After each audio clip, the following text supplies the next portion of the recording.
She was worth $3 billion. He had $17 in his wallet. The marriage contract said $50 million. His answer? No.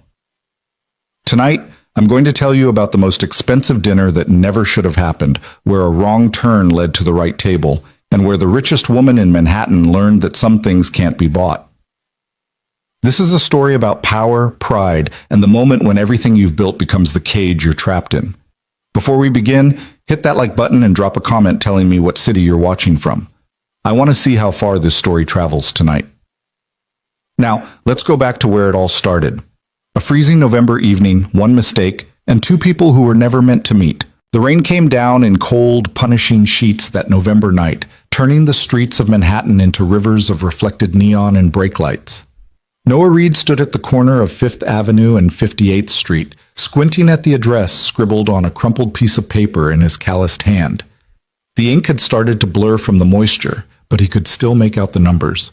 342 East 58th. He looked up at the building in front of him. The brass numbers beside the ornate entrance read 342. This had to be it, except it didn't make sense. The place before him was clearly a high-end restaurant, the kind with a name in cursive gold lettering and a doorman in a burgundy coat who looked like he earned more in tips than Noah made in a week.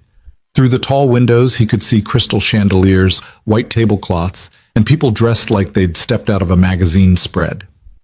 Noah glanced down at his own reflection in the rain-slicked window of a parked Mercedes. Work boots, still dusty from the construction site. Jeans that had seen better days. A flannel shirt under a canvas jacket that was more function than fashion. His dark hair was damp and unruly, and there was still a trace of drywall dust on his collar that he'd missed. This couldn't be right, but Tom, his foreman, had been specific. Meet me at 342 East 58th, 7 o'clock. We'll grab a bite, talk about the supervisor position. It was supposed to be casual. A diner, maybe. A sports bar. Somewhere normal people ate. Not this. Noah checked his phone. 3 missed calls from Tom.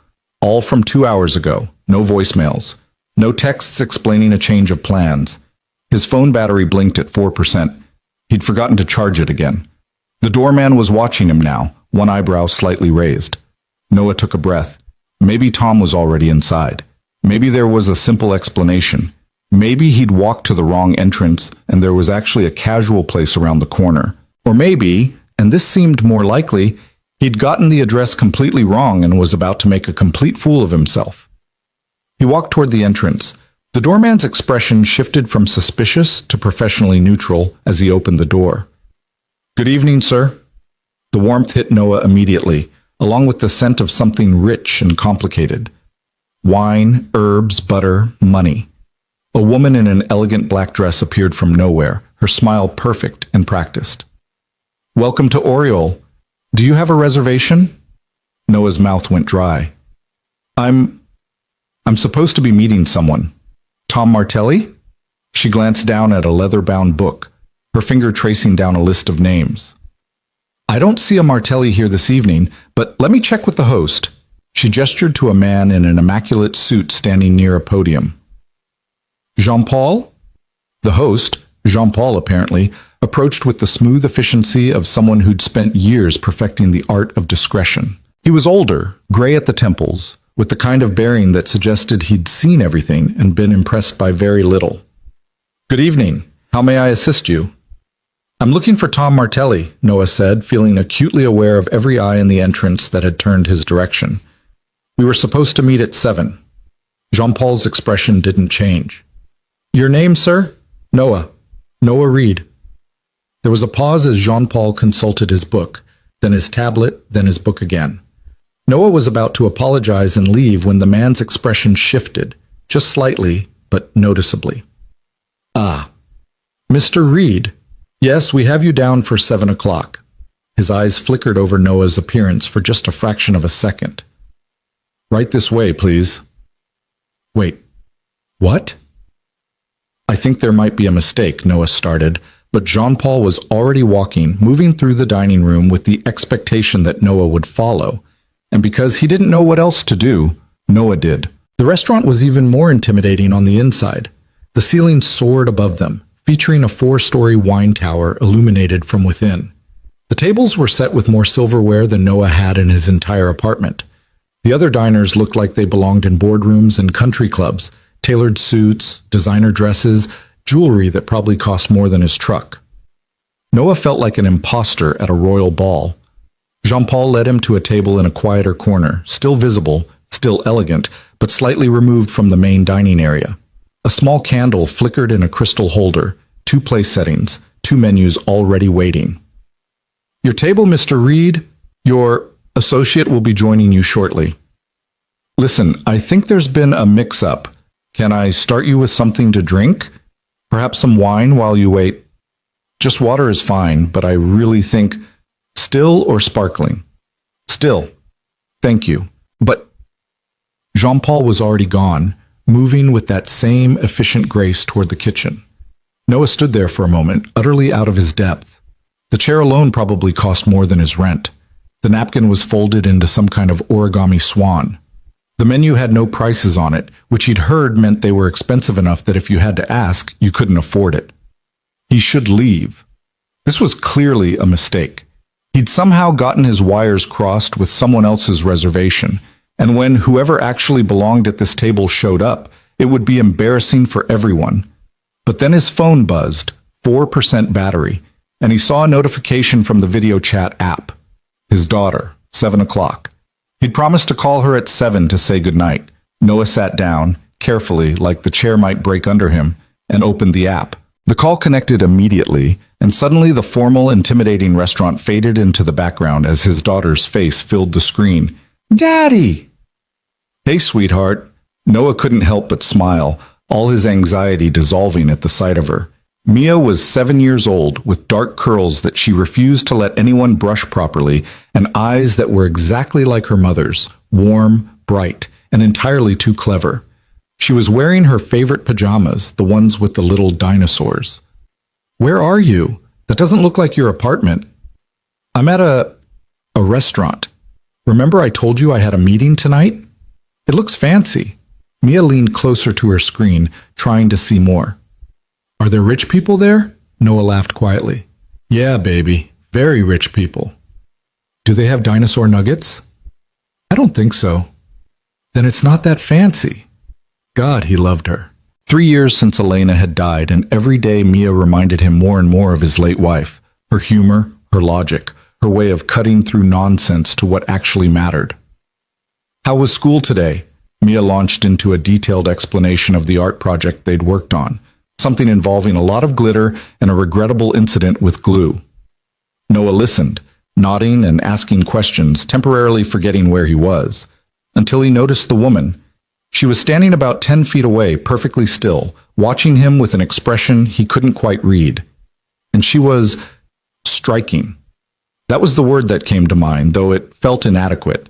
She wore a navy dress that looked like it had been designed specifically for her body, with her dark hair pulled back in a style that was simultaneously casual and impossibly elegant. Her posture was perfect, shoulders back, chin level, the kind of bearing that came from years of expensive education and even more expensive confidence. But it was her eyes that caught him, sharp, intelligent, and in this moment utterly confused. She was looking at the table, at him, at the table again. Noah realized with sinking certainty that this was her table, the real reservation, and he was sitting in her seat. "Mia, sweetie, I need to call you back in just a minute, okay? But you didn't hear about the glue part?" "I know, and I want to hear all about it. I promise. 2 minutes." "You promise? "I promise. I love you." "Love you too, Daddy." The call ended. Noah looked up at the woman, who was now definitely staring at him. He started to stand, his chair scraping slightly against the polished floor. "I'm sorry, I think there's been a mistake." But before he could finish, Jean-Paul appeared again, this time addressing the woman with a slight bow. "Ms. Harrington, your table is ready." Ms. Harrington's gaze didn't leave Noah's face. Up close, he could see that her eyes were an unusual shade of gray-green, like the ocean before a storm. There was something calculating in her expression, but also something else. Curiosity, maybe. She should have corrected Jean-Paul, should have pointed out the obvious error, should have had Noah removed and waited for whoever she was actually supposed to meet. Instead, she did something that surprised both of them. She sat down. "Thank you, Jean-Paul," she said smoothly, her voice carrying the kind of polish that came from years of boardrooms and private schools. "That will be all." Jean-Paul hesitated for just a moment. Professionals like him could sense when the script was being deviated from, but then he nodded and withdrew. Noah remained standing, completely bewildered. "I think there's been a mistake," he said again. "This is clearly your table, and I was waiting for someone else, and I should probably just—" "Sit down, Mr. Reed." It wasn't a request. It was delivered in the tone of someone who was used to being obeyed. Noah found himself sitting before he'd consciously decided to do so. Claire Harrington, because that's who she was, though Noah didn't know it yet, folded her hands on the table and studied him with the intensity of a scientist examining an unexpected specimen. "You're not Jonathan," she said. "No, I'm Noah, and I'm definitely not supposed to be here." "Neither am I, apparently." She picked up her menu without looking at it, her eyes still fixed on him. "And yet here we are." A server appeared, different from before, younger, with the same nervous efficiency, and poured water into their glasses from a bottle that probably cost more than Noah's phone bill. "Can I bring you something from the wine list while you decide?" the server asked. Claire glanced at Noah, one eyebrow raised in a question. "I'm fine with water," Noah said quickly. "2 glasses of the Chateau Margaux 2015, Claire said instead. "And we'll need a few minutes with the menu." The server nodded and disappeared. Noah leaned forward slightly. "I don't think you understand. I literally walked into the wrong restaurant. I was supposed to meet my foreman to talk about a job. I can't afford a glass of wine here. I probably can't afford a glass of water here." "The wine is already ordered. It would be rude to send it back." Claire's expression remained neutral, but there was something in her eyes, a glimmer of amusement maybe, or challenge. "And you're not being asked to pay for it." "I don't accept charity." "It's not charity, it's curiosity." She finally opened her menu, scanning it with the casual air of someone who'd seen 1,000 similar menus. "I was expecting to have dinner with someone incredibly boring. A setup arranged by my board of directors and my father, to be precise. Someone appropriate. Someone suitable. Someone who would spend the entire evening discussing market shares and strategic partnerships." She looked up from the menu. "You, Mr. Reed, are clearly none of those things." "That's accurate. So I'm curious. The universe has presented me with an unexpected alternative to an excruciating evening. Why should I waste it?" Noah didn't know what to say to that. This woman, whoever she was, spoke with the kind of casual confidence that came from a life where things generally went the way she wanted them to. Yet here she was, actively choosing chaos over whatever careful plan had been laid out for her. The wine arrived. The server poured 2 glasses with the ceremonial care usually reserved for religious rituals, then retreated once more.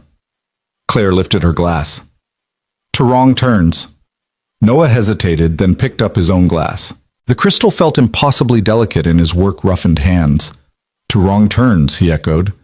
The wine was extraordinary, rich and complex and completely wasted on him, if he was being honest.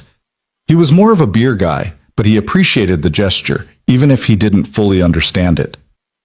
"So," Claire said, setting her glass down precisely in the center of its coaster.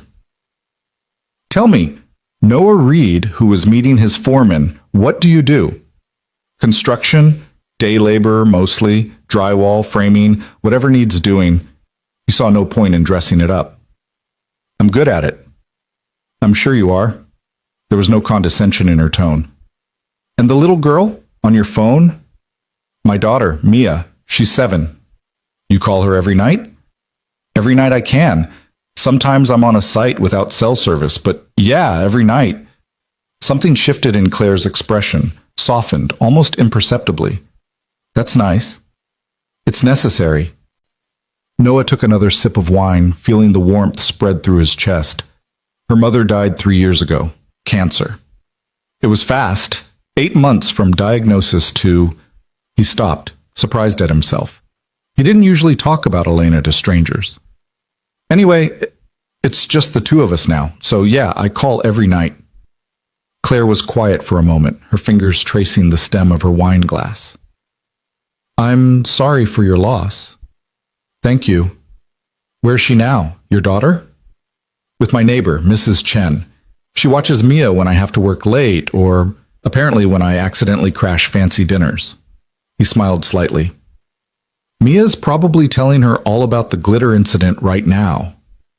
Glitter incident? Art class, there was glue involved. The details are apparently quite important. The corner of Claire's mouth twitched. Not quite a smile, but close. Sounds serious. Life and death, from what I gather. The server returned, ready to take their order. Claire ordered something in French that Noah didn't catch. He glanced down at his menu in mild panic. Nothing had prices, and he had no idea what half these words meant. "I'll have the same," he said, hoping it wasn't something too weird. When the server left, Claire leaned back in her chair, studying him again with that same analytical intensity. "You're not what I expected to find at this table tonight," she said. "Yeah, well, you're not what I expected either." Noah met her gaze directly. "No offense, but you're kind of terrifying." That did get a smile, a real one, quick and genuine. "Good. I've worked very hard to be terrifying." "Why?" The smile faded. "Because in my world, Mr. Reed, anything less than terrifying gets eaten alive."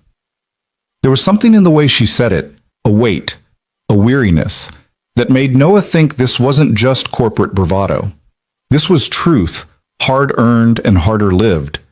"What world is that?" he asked. Claire picked up her wine glass again but didn't drink. "The kind where dinner isn't dinner. Where every conversation is a negotiation. Where even your father arranges dates like they're merger proposals." She paused. "The kind where you sometimes wish you could just walk into the wrong restaurant." "Is that what this is? Your version of walking into the wrong restaurant?" "Perhaps." She took a sip of wine, her expression thoughtful. "Or perhaps you walked into the right one." Their first course arrived, something delicate and artfully arranged on white porcelain. Noah watched Claire pick up the correct fork. There were 3 on his side of the plate, and he had no idea which was for what, and followed her lead. The food was incredible. He didn't know what it was exactly, some kind of fish with a sauce that tasted like the ocean had been distilled into liquid silk, but it was like nothing he'd ever eaten. "Good?" Claire asked. "Honestly, I'm kind of afraid to swallow it. Feels like it should be in a museum." She laughed, a genuine, unguarded sound that seemed to surprise her as much as it surprised him. "That's the most honest review this place has probably ever received." They ate in companionable silence for a moment. Then Claire set down her fork and fixed him with that penetrating stare again. "Can I ask you something, Noah?" "Sure." "Why did you sit down? When you realized this wasn't your table, why didn't you just leave?" Noah thought about it. "My phone was dying. I needed to call my daughter, and I don't know. I figured I'd wait here for a minute, make the call, then explain the mix-up and find the actual place I was supposed to be."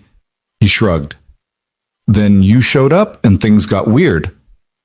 "Weird," Claire repeated, tasting the word. "Yes, I suppose that's accurate."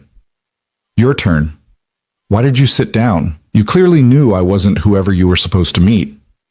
Claire was quiet for a long moment. When she finally spoke, her voice was softer than before. "Because I've spent the last 34 years sitting at the right tables, meeting the right people, saying the right things. And in 34 years, I don't think I've ever had a real conversation, not one that mattered." She met his eyes. "And then I walk in here and find a man in work boots talking to his daughter about glitter, sitting at my table like he has every right to be here, and I thought—" She trailed off. "What?" "I thought maybe just this once I could sit at the wrong table too." The second course arrived, then the third. As the evening unfolded, something strange happened. The awkwardness faded, replaced by an ease that neither of them expected.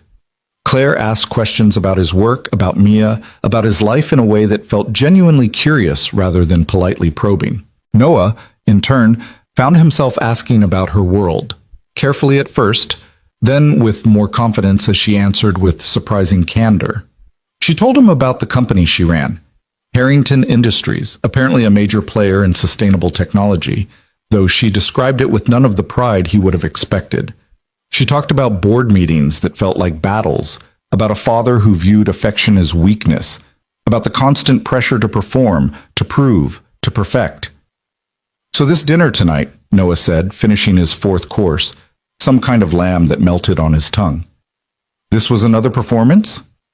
More than that. An audition. Claire's expression hardened. Jonathan Carmichael. Old money, new degrees, impeccable breeding. He checks every box my board of directors requires for someone who might eventually... She stopped herself. Eventually what? She studied him for a moment, as if calculating how much truth to share. Then she seemed to make a decision. My board believes I should marry someone suitable, someone who can provide stability, heirs, the right connections. Her voice was flat, clinical. Jonathan was candidate number 3. Noah set down his fork. They're arranging your marriage? Like we're in the 1800s? In my world, Noah, we never really left the 1800s. We just got better at pretending. And you're okay with this? I didn't say that. She took a long drink of wine. But what I'm okay with and what I have a choice about aren't always the same thing. Everyone has choices. Do they? There was an edge to her voice now. When your entire life has been built around a company that bears your family name, when thousands of jobs depend on the decisions you make, when walking away means destroying everything 3 generations built. She leaned forward. Tell me, Noah, if choosing what you wanted meant Mia lost her home, her school, her stability, would you still say everyone has choices? He didn't answer immediately. She'd hit a nerve, and she knew it. That's different, he said finally. Is it? Or is it just different degrees of the same cage? They looked at each other across the table. 2 people from completely different worlds, both trapped in their own ways. The server appeared with dessert, something chocolate and architecturally impossible. Noah picked up his spoon, then set it down again. Can I ask you something now? He said. Of course. If you could choose, really choose, with no consequences, what would you want? Claire didn't answer right away. She stared at the dessert in front of her like it held answers she'd been searching for. When she finally spoke, her voice was barely above a whisper. I don't know. Isn't that pathetic? 34 years old, running a multi-billion-dollar company, and I don't know what I actually want. She looked up at him. What about you? What do you want? To give Mia a good life, to be a good father, to do work I'm proud of. Noah shrugged. Simple stuff. Simple? Claire echoed, and there was longing in her voice. That sounds nice. They finished dessert in thoughtful silence. The restaurant had gotten quieter. Other diners had left, and the staff was beginning the subtle choreography of closing preparations.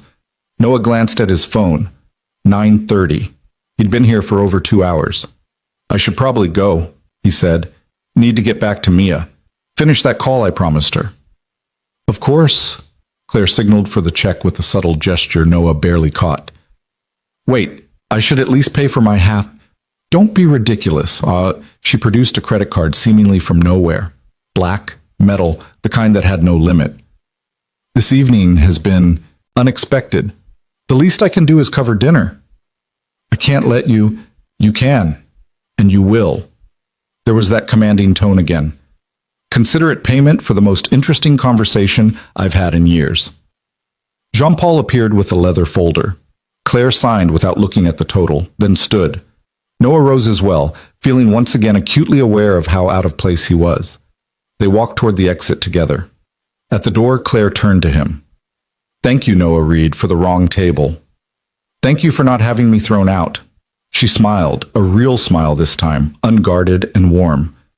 If you're ever in the neighborhood again and feel like walking into the wrong restaurant, I'll know where to find you?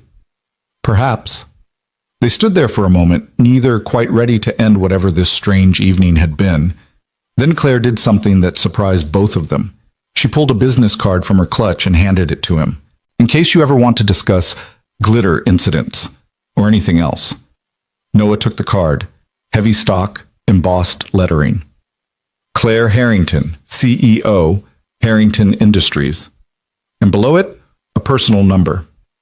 I don't usually give that out, she said. I won't use it, Noah replied automatically. No, I don't suppose you will. She sounded almost disappointed. But I hope you might. The doorman held the door open. The rain had stopped, leaving the streets slick and shining under the streetlights. "Good night, Claire." "Good night, Noah." He walked out into the Manhattan night, the business card in his pocket feeling heavier than it should. Behind him, through the window, he could see Claire still standing there, watching him leave with an expression he couldn't quite read. Noah pulled out his phone, 2% battery, and called Mrs. Chen to let her know he was on his way. Then he started the long subway ride back to Queens. Back to his real life, back to his daughter and his studio apartment and his work boots that would be waiting by the door in the morning. The whole evening felt like a dream, like he'd stepped through a portal into someone else's life for a few hours, and now he was stepping back into his own. Except for the card in his pocket, and except for the fact that he couldn't stop thinking about her. Meanwhile, back in the restaurant, Claire Harrington stood at the window and watched Noah disappear into the subway station down the street. Jean-Paul approached quietly. "Shall I call your car, Ms. Harrington?" "Not yet." She was still staring at the spot where Noah had vanished. "Jean-Paul, do you believe in fate?" The host considered the question seriously. "I believe we make 1,000 small choices every day, and sometimes those choices surprise us." That's a very diplomatic answer. "I've worked in restaurants for 30 years, Ms. Harrington. I've learned that the most interesting evenings are the ones that don't go according to plan." Claire finally turned away from the window. "I was supposed to meet Jonathan Carmichael tonight." "I know. You gave his table to someone else." "I gave your table to its rightful reservation holder," Jean-Paul said carefully. "Mr. Reed's name was in our system. The reservation was for 7 o'clock. Everything was correct. Except I didn't make a reservation for Mr. Reed." "No, ma'am, but someone did." He paused. "Or perhaps it was simply a glitch in our system. These things happen." They both knew that things like that didn't simply happen at Oriole. The reservation system was managed with the precision of Swiss banking, but neither of them said it out loud. "Where's Jonathan?" Claire asked.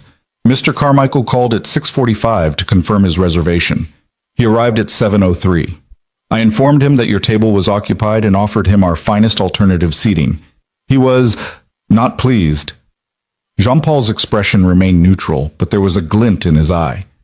"He left approximately 7 minutes later after making several calls that I believe included your father's number." Claire closed her eyes. "My phone has been on silent." "I suspected as much." "My father is going to be furious." "Yes, ma'am, most likely."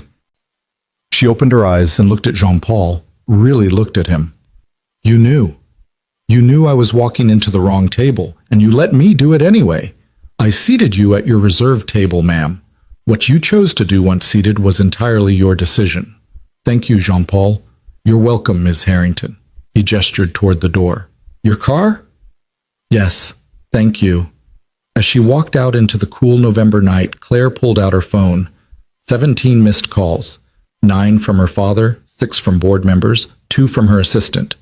She deleted them all without listening. Then she stood on the curb, waiting for her driver, and thought about a man in work boots who talked to his daughter about glitter.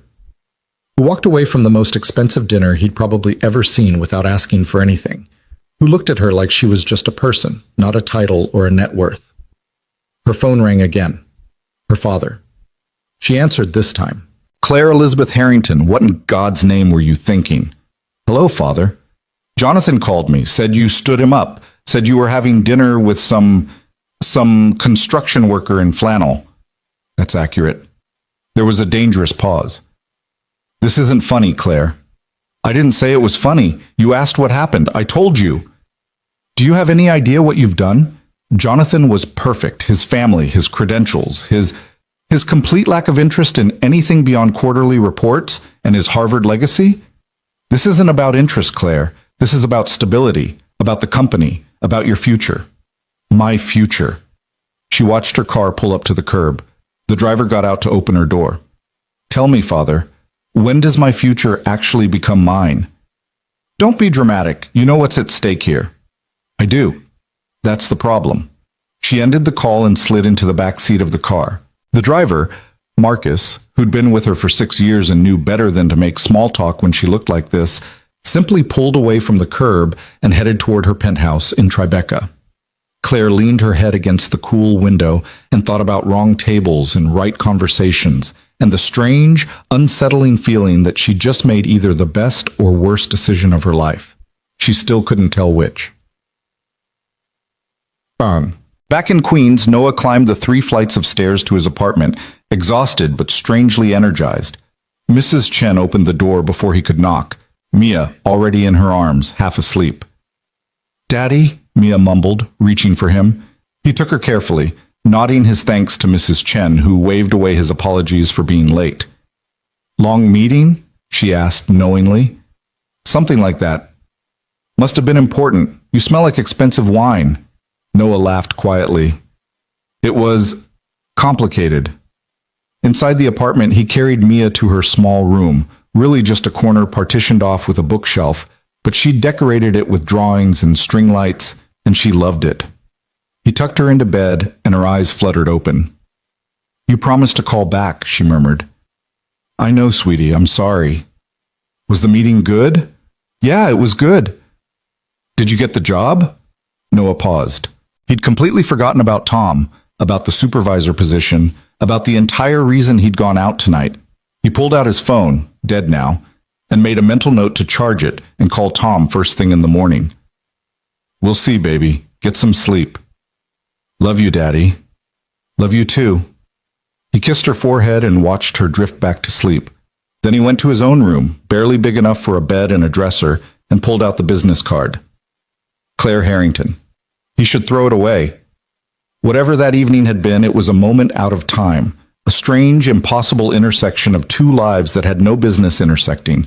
She had her world, he had his, and never the two should meet. But he didn't throw it away. Instead, he put it in his wallet, behind his license, and tried not to think about the way she'd smiled when he made her laugh. Tried not to think about the loneliness he'd seen in her eyes when she talked about her carefully constructed life. Tried not to think about how easy it had been to talk to her, like they'd known each other for years instead of hours. He failed at all of it. 3 days later, Claire sat in her office on the 42nd floor of the Harrington Industries Tower, staring at a contract that would reshape her future. The corner office had views of the entire city, steel and glass and power stretching out in every direction. On her desk, quarterly reports, merger proposals, and a marriage agreement. The contract was elegant as far as contracts went, drawn up by the finest attorneys her father's money could buy. 20 pages of legal language that boiled down to a simple transaction: marry Jonathan Carmichael, produce an heir within 5 years, maintain the public image of a united partnership. In exchange, Jonathan would receive a board position, a generous annual allowance, and the social elevation that came with the Harrington name. No love required, no emotion necessary, just business. Her father had presented it that morning along with an ultimatum: sign or face a vote of no confidence from the board. They'd been patient with her eccentricities, he'd said, patient with her insistence on running the company her way. But patience had limits, and those limits had been reached. She needed to choose. Claire picked up her phone, scrolled through her contacts to a number she hadn't called, and hesitated. This was insane. She knew it was insane. Noah Reed was a construction worker in Queens with a daughter and a life that had nothing to do with mergers or markets or Manhattan penthouses. Calling him would be, what? Inappropriate? Impulsive? Completely out of character for someone who'd built her entire life on careful calculation? Yes. All of the above. She called anyway. It rang 4 times. She was about to hang up when he answered. "Hello?" "Noah, it's Claire. Claire Harrington." A pause. "Claire, hi. I didn't expect to hear from you." "I didn't expect a call." She stood up, walking to the window, looking out at the city. "I have a proposition for you. A business proposition." "Okay." He sounded wary now. "What kind of proposition?" Claire took a breath. This was insane, completely insane. She told him anyway. Noah stood in the middle of a half-finished office building in Midtown, his phone pressed to his ear, wondering if he'd heard correctly. "I'm sorry, could you repeat that?" Claire's voice came through crisp and clear despite the sound of jackhammers and power tools around him. "I said I have a business proposition for you. I'd like to meet and discuss it in person." "A business proposition?" Noah gestured to his crew that he needed a minute and walked toward a quieter corner of the construction site. What kind of business would someone like you have with someone like me? That's what I'd like to discuss. Are you free this evening? Yeah, I guess. But Claire, I don't... There's a coffee shop on the corner of Lexington and 42nd. Do you know it? I can find it. 6 o'clock? Noah looked down at his dust-covered work clothes, at the drywall compound under his fingernails. I'll be coming straight from work. That's fine. I'll see you at 6. She hung up before he could ask any more questions. Noah stood there for a long moment, staring at his phone, trying to make sense of what just happened. Around him, the construction site continued its organized chaos. Welders throwing sparks, forklifts moving materials, his crew waiting for him to tell them what to do next. Tom appeared at his elbow, wiping sweat from his forehead with a red bandana. Everything okay? Yeah, I think so. Noah pocketed his phone. Hey, Tom, about the other night. What other night? The dinner meeting? You told me to meet you at that restaurant? Tom frowned. What are you talking about? I never said nothing about dinner. You texted me. Said meet at 342 East 58th at 7. Reed, I don't text. My kids keep trying to teach me, but I can barely work the damn phone. Tom pulled out a flip phone that looked like it was from 2005. Besides, I was home with my wife that night. Anniversary dinner. Why would I schedule a meeting? Noah felt something cold settle in his stomach. You didn't send me to that restaurant? What restaurant? Never mind, forget it. But Noah's mind was racing. If Tom hadn't sent him to Oriole, then who had? The reservation had been in his name. Someone had put his name in their system. Someone had wanted him at that table. The question was why.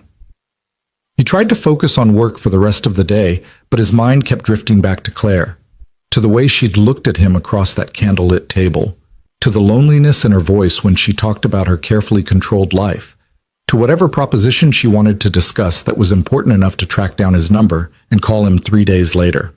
At 5:30, he knocked off early, washed his hands and face in the site bathroom, and tried to make himself presentable. It was a losing battle. The canvas jacket had dried cement on one sleeve. His jeans had seen better days. He still smelled like sawdust and sweat. This was who he was. If Claire Harrington wanted to meet with him, she'd have to accept him as he came. The coffee shop was one of those trendy places with exposed brick and reclaimed wood furniture, where a regular coffee cost $7 and came with a lecture about single-origin beans. Noah ordered a black coffee and found a table near the back, trying not to think about how much the chair probably cost. Claire arrived exactly at 6, and somehow she made walking into a coffee shop look like a power move. She wore a charcoal gray suit that probably cost more than his truck, her hair pulled back in a neat twist. Every head in the place turned to watch her pass, but she didn't seem to notice. Her eyes found Noah immediately, and something in her expression softened, just for a moment, before the professional mask slid back into place. She sat down across from him without ordering anything. Thank you for coming. You made it sound important. It is. She folded her hands on the table, and Noah noticed she wasn't wearing any rings. I need to be direct with you, Noah. I don't have time to be anything else. Okay? My board of directors wants me married. They believe it will provide stability to the company, ensure succession planning, and frankly make me easier to control. Her voice was matter-of-fact, like she was discussing quarterly earnings. They've given me 6 months to find a suitable candidate, or they'll proceed with a vote of no confidence. Noah leaned back in his chair. That's insane. That's business. No, that's control. That's people treating you like a commodity. Welcome to my world. She pulled a thin folder from her briefcase and slid it across the table. I've been presented with several candidates. All of them are from appropriate backgrounds. All of them see marriage as a business transaction. All of them are exactly what the board wants. Noah didn't open the folder. So why are you telling me this? Claire met his eyes, and he saw something there he hadn't seen before. Determination mixed with desperation. Because I have a different idea. A better idea. One that serves my interests rather than theirs. Which is? I want to hire you. The words hung in the air between them. Somewhere in the coffee shop, an espresso machine hissed and gurgled. Someone laughed at a nearby table. Normal sounds in a normal place, while Claire Harrington proposed something completely abnormal. Hire me, Noah repeated slowly. To do what? Build you a deck? To marry me. Noah stared at her, waiting for the punchline, waiting for her to laugh and say she was joking, but Claire's expression remained completely serious. You're not kidding. I'm not kidding. You want to hire me to marry you? Yes. Noah stood up abruptly, his chair scraping against the floor. Several people looked over. He lowered his voice. That's insane. That's actually insane. Sit down, please. It wasn't a command this time. It was a request.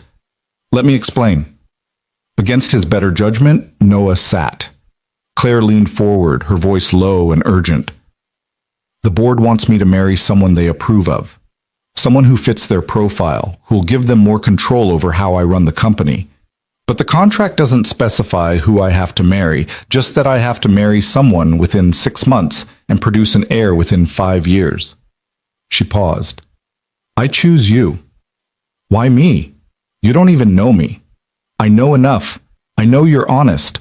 I know you're not impressed by money or power. I know you can't be bought or manipulated because you don't want anything from me. She pulled out another sheet of paper.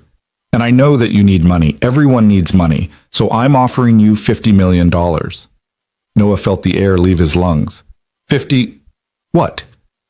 $50 million. Paid out over the term of our arrangement. We get married, satisfy the board's requirements, maintain appearances for 3 years. After that, we divorce quietly. You walk away with the full amount, tax-free, set up in a trust that can't be touched. This is insane. This is business. This is fraud. It's a contract. Everything will be legal, notarized, binding. You'll have your own attorneys review it, your own accountants. I'll pay for all of that.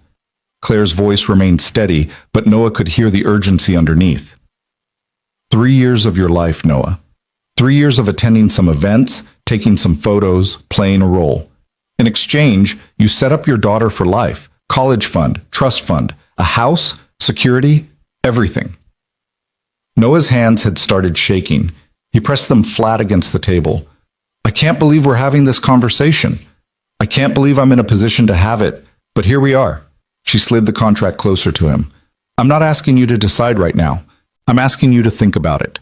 Read the contract. Ask questions. This isn't romantic, and I'm not pretending it is. This is a business arrangement that benefits both of us. What about what you said the other night? About not knowing what you want? About being tired of performances? Something flickered across Claire's face. Pain, maybe, or regret. What I want and what I can have are two different things. I learned that a long time ago. So you're just going to, what? Hire a husband instead of finding one? I don't have time to find one. I don't have the luxury of romance or courtship or whatever fairy tale you think exists. Her voice hardened. This is the hand I've been dealt, Noah. I'm playing it the best way I know how. Noah stood up again, this time grabbing the folder and the contract. I need to think. Of course. Take your time. You have my number. He started to leave, then turned back. Can I ask you something? Why that night? At the restaurant. If you knew I wasn't your date, why did you sit down? Claire was quiet for a long moment. When she spoke, her voice was softer than he'd heard it yet. Because for 2 hours, I got to be someone else. Someone who could have a normal conversation over dinner. Someone who didn't have to calculate every word. She looked up at him. And I wanted to see if that person still existed somewhere inside me. Does she? I don't know. Maybe that's why I'm here. Noah left without another word, the contract burning a hole in his jacket pocket. Outside, the evening rush was in full swing. Crowds of people heading home from work, street vendors selling pretzels and hot dogs, taxis honking in an eternal symphony of impatience. Normal city sounds. Normal city life. Nothing about this was normal. He made it 3 blocks before he had to stop and lean against a building, trying to process what just happened. $50 million. 50 million.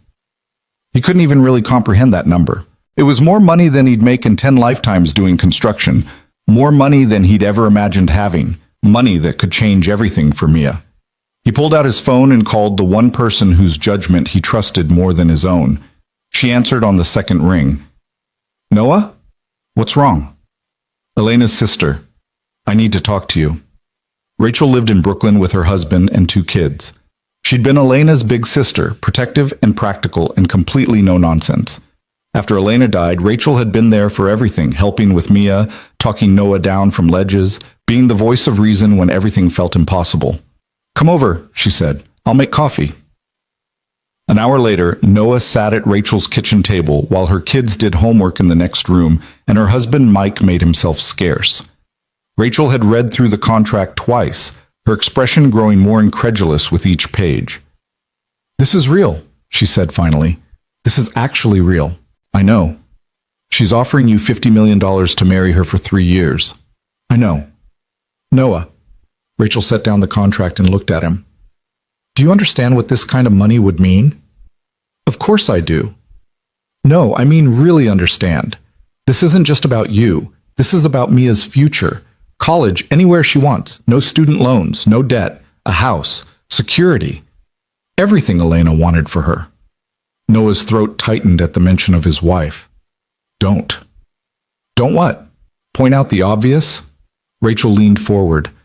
"Elena died worrying about whether you'd be okay, whether Mia would have what she needed. This could solve all of that. By lying. By pretending. By providing." Rachel's voice softened. "Noah, I love you. You're the best father I know, but how long can you keep doing this, working 12-hour days, barely scraping by, one emergency away from disaster?" "I'm doing fine." "You're surviving. That's not the same thing as being fine." She tapped the contract. "This woman is offering you a chance to do more than survive, to actually build something, and all you have to do is play a role for 3 years. It's not that simple." "Why not?" Noah couldn't answer. How could he explain the knot in his stomach? The feeling that accepting this money would mean betraying something fundamental about who he was? The memory of Elena's voice saying, "You're the most honest man I've ever known," and how that honesty felt like the only thing he had left of her. Rachel watched him struggle, then sighed. "What are you afraid of?" "I don't know." He ran his hands through his hair. "Maybe that I'll take the money and hate myself. Maybe that Mia will grow up thinking that's how the world works. Everything's transactional, nothing's real. Or maybe she'll grow up secure and loved, and able to chase her dreams because her father made a hard choice to give her opportunities he never had." Rachel reached across the table and took his hand. "There's no perfect answer here, Noah. There's just what you can live with." That night, back in his apartment with Mia asleep in the next room, Noah spread the contract out on his kitchen table and read it again. Every clause, every condition, every carefully worded paragraph that spelled out exactly what Claire expected from this arrangement. The financial terms were staggering. $10 million upfront, placed in escrow. The remaining $40 million paid out over 3 years with bonuses for meeting certain milestones, public appearances, charity events, positive press coverage. After 3 years, an amicable divorce with generous ongoing support if there was a child. If there was a child. Noah stopped at that clause, reading it again. The contract specified that they would make reasonable efforts to conceive an heir, but stopped short of requiring it. Claire had built in an out. Both of them had. If no child came, the arrangement would still conclude as planned. He wondered if she'd done that intentionally. If somewhere beneath all that calculated planning, she'd left herself a back door to remain human. His phone buzzed. A text from an unknown number. "I know this is overwhelming. I know what I'm asking is extraordinary. But I wouldn't ask if I wasn't desperate. And I wouldn't ask you if I didn't believe you were someone who could be trusted with something this important. Think about it, please. C." Noah stared at the message for a long time. Then he got up and went to check on Mia. She was sprawled across her bed, one arm hanging off the side, her hair a dark tangle across the pillow. In sleep, she looked so much like Elena, it hurt. He thought about the conversation they'd had last week, when Mia asked if they could go to the aquarium for her birthday. "We'll see, baby." That means no, doesn't it? It means we'll see. Maybe we can find a cheaper place. The zoo is free on Wednesdays. "I don't want to go to the zoo. I want to see the sharks." She'd been disappointed, but trying not to show it, the way she always did. The way she'd learned to manage her expectations because she understood, even at 7, that they didn't have money for extras. What kind of father let his daughter learn that lesson at 7? Noah pulled out his phone and typed a message before he could second-guess himself. I have questions, a lot of questions. Can we meet again? The response came immediately. Tomorrow? My office, noon? I'll send a car. Noah hesitated, then typed, I'll take the subway. Of course you will. See you tomorrow. The next morning, Noah called in a personal day, the first he'd taken in 6 months, and spent 2 hours getting ready. He didn't have a suit, but he had a clean button-down shirt and his least-worn jeans. He shaved carefully, fixed his hair, tried to look like someone who belonged in a billionaire's office. It didn't really work, but it was the best he could do. Harrington Industries occupied floors 40 through 50 of a glass tower in Midtown. The lobby alone was more impressive than most buildings Noah had worked on. Marble floors, a waterfall wall, security guards who looked like they'd been recruited from the Secret Service. He gave his name to the desk. The guard checked his list, made a call, then directed Noah to a private elevator that required a key card to operate. Ms. Harrington is expecting you. 42nd floor. The elevator was absurdly fast, making Noah's ears pop. When the doors opened, he stepped into a reception area that looked like it belonged in a museum. Original art on the walls. Furniture that was probably older than he was. A receptionist who smiled with professional warmth. Mr. Reed, Miss Harrington is ready for you. Right this way. She led him through a maze of offices and conference rooms, past employees who all seemed to move with purpose and efficiency. Everyone he passed looked polished, professional, like they'd been cast for a corporate drama. Claire's office was at the end of a long hallway. The receptionist knocked once, then opened the door. Mr. Reed, ma'am. Thank you, Jennifer. The office was enormous. Floor-to-ceiling windows offering a panoramic view of Manhattan, a desk that could have doubled as a landing strip, and sitting areas that suggested Claire held entire meetings in here. But what struck Noah wasn't the size or the luxury. It was how impersonal it felt. No photos, no mementos, nothing that suggested a human being actually worked here. Claire stood by the windows, backlit by the afternoon sun. She'd traded yesterday's suit for a navy dress and heels that added 3 inches to her height. She looked every inch the billionaire CEO. Thank you for coming, she said, gesturing to a sitting area. Please. They sat in leather chairs that probably cost more than his monthly rent. The assistant appeared with coffee and pastries, then vanished like a ghost. So, Claire said, questions. Noah pulled out a notebook, actual paper, which felt absurdly low-tech in this space. I have about 100 of them. Start anywhere. The money. How do I know it's real? Claire pulled out a tablet, tapped a few times, then turned it to show him. A bank statement, an account with his name on it, and a balance that made Noah's vision blur. $10 million. That's the escrow account. It's already funded. Your attorneys will have access to verify it. If you sign the contract, it becomes yours immediately. She set down the tablet. Next question. What exactly would this look like? Day to day? You'd move into my apartment. We'd maintain separate bedrooms initially, but share common spaces. We'd attend events together, charity galas, company functions, family dinners. We'd be photographed together, interviewed together. To the outside world, we'd be a married couple. And behind closed doors? Whatever we agree to. I'm not asking for romance, Noah. I'm asking for partnership, someone I can trust not to betray me. What about Mia? For the first time, Claire's professional demeanor cracked slightly. Mia would be part of this. There's a bedroom for her in the apartment. Private school tuition is covered. She'd have access to everything. Tutors, activities, whatever she needs. You'd be her stepmother. Legally, yes. Have you ever spent time with a child? No. Noah appreciated the honesty, at least. She's 7. She asks about 1,000,000 questions. She doesn't sit still. She has opinions about everything. I've run board meetings with men who act the same way. Claire's mouth twitched, almost a smile. I think I can handle it. This isn't a joke. I'm not joking. She leaned forward. Noah, I understand this is your daughter's life we're talking about. I understand the weight of that responsibility. I would never ask you to put her in a situation that wasn't safe or healthy. But you'd ask me to lie to her. I'd ask you to give her opportunities she wouldn't otherwise have. How you frame that to her is your decision. Noah made a note in his notebook, though he wasn't sure what he was writing anymore. What happens if one of us wants out? Before the 3 years? There's a termination clause. Either party can exit the contract with 90 days notice. You keep whatever money has already been distributed, prorated for time served. No penalties, no lawsuits. That seems too easy. It's in my interest to make this as clean as possible. Messy divorces destroy value. I'd rather part as friends than enemies. We're not friends. Not yet.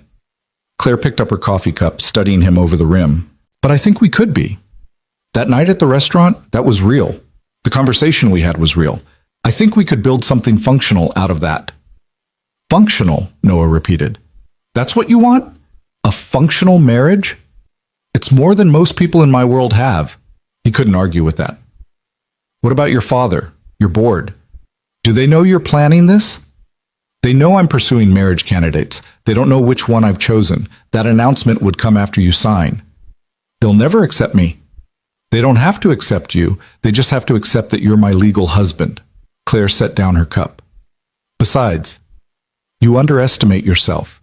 You're honest, hardworking, devoted to your daughter. Those are qualities even my father can't criticize without looking like a hypocrite. Your father is going to hate me. My father hates everyone. Don't take it personally. Noah stood up, too restless to sit anymore. He walked to the windows, looking out at the city spreading in every direction. From up here, the streets looked like veins, cars like blood cells, people too small to see. I grew up in Queens, he said. My dad worked construction. My mom cleaned houses. We lived in a 2-bedroom apartment with thin walls and radiators that only worked half the time. He turned to look at Claire. I know what I am. I know where I come from. And I know that your world is not my world. That's precisely why this works. How? Because you're not corrupted by it yet.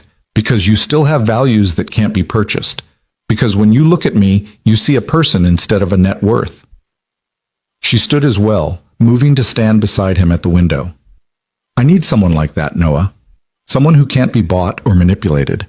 Someone who'll tell me the truth even when it's inconvenient. They stood there in silence, two people from completely different worlds, looking out at the same city from very different vantage points. I need time, Noah said finally. I need to think about this. Really think about it. How much time? A week. Maybe 2. Claire's jaw tightened. She clearly didn't like waiting, but she nodded. 2 weeks. After that, I'll need an answer. The board is getting impatient. Fair enough. Noah turned to leave, then stopped. Can I ask you something else? Of course. That night at the restaurant. The reservation in my name. That wasn't an accident, was it? Claire's expression remained neutral, but he saw something flicker in her eyes. I don't know what you mean. I think you do. Someone put my name in that system. Someone made sure I'd be at that table when you arrived. He stepped closer. Was it you? Why would I do that? I don't know. That's why I'm asking. Claire held his gaze for a long moment, and Noah saw her calculating, deciding how much truth to share. Finally, she spoke. After you left that night, I thought about you, about our conversation, and I started to wonder what kind of man walks into the wrong restaurant and handles it with that much grace. She paused. So I had someone look into you, find out who you were. And what I found was interesting. A widower, a single father, an honest man trying to do right by his daughter. Another pause. I didn't plan what happened at Oriole, but I did plan what came after. You investigated me. I did my due diligence, the same thing I do with any potential business partner. I'm not a business partner, I'm a person. You're both. That's what makes this complicated. Claire's voice softened slightly. I'm sorry if that feels invasive, but I needed to know if you were someone I could trust. And everything I learned told me you were. Noah shook his head, torn between anger and something else. Flattery, maybe, that she'd thought about him at all. I don't know if that makes this better or worse. It makes it honest, which is more than most business arrangements can claim. He left without another word, his mind spinning.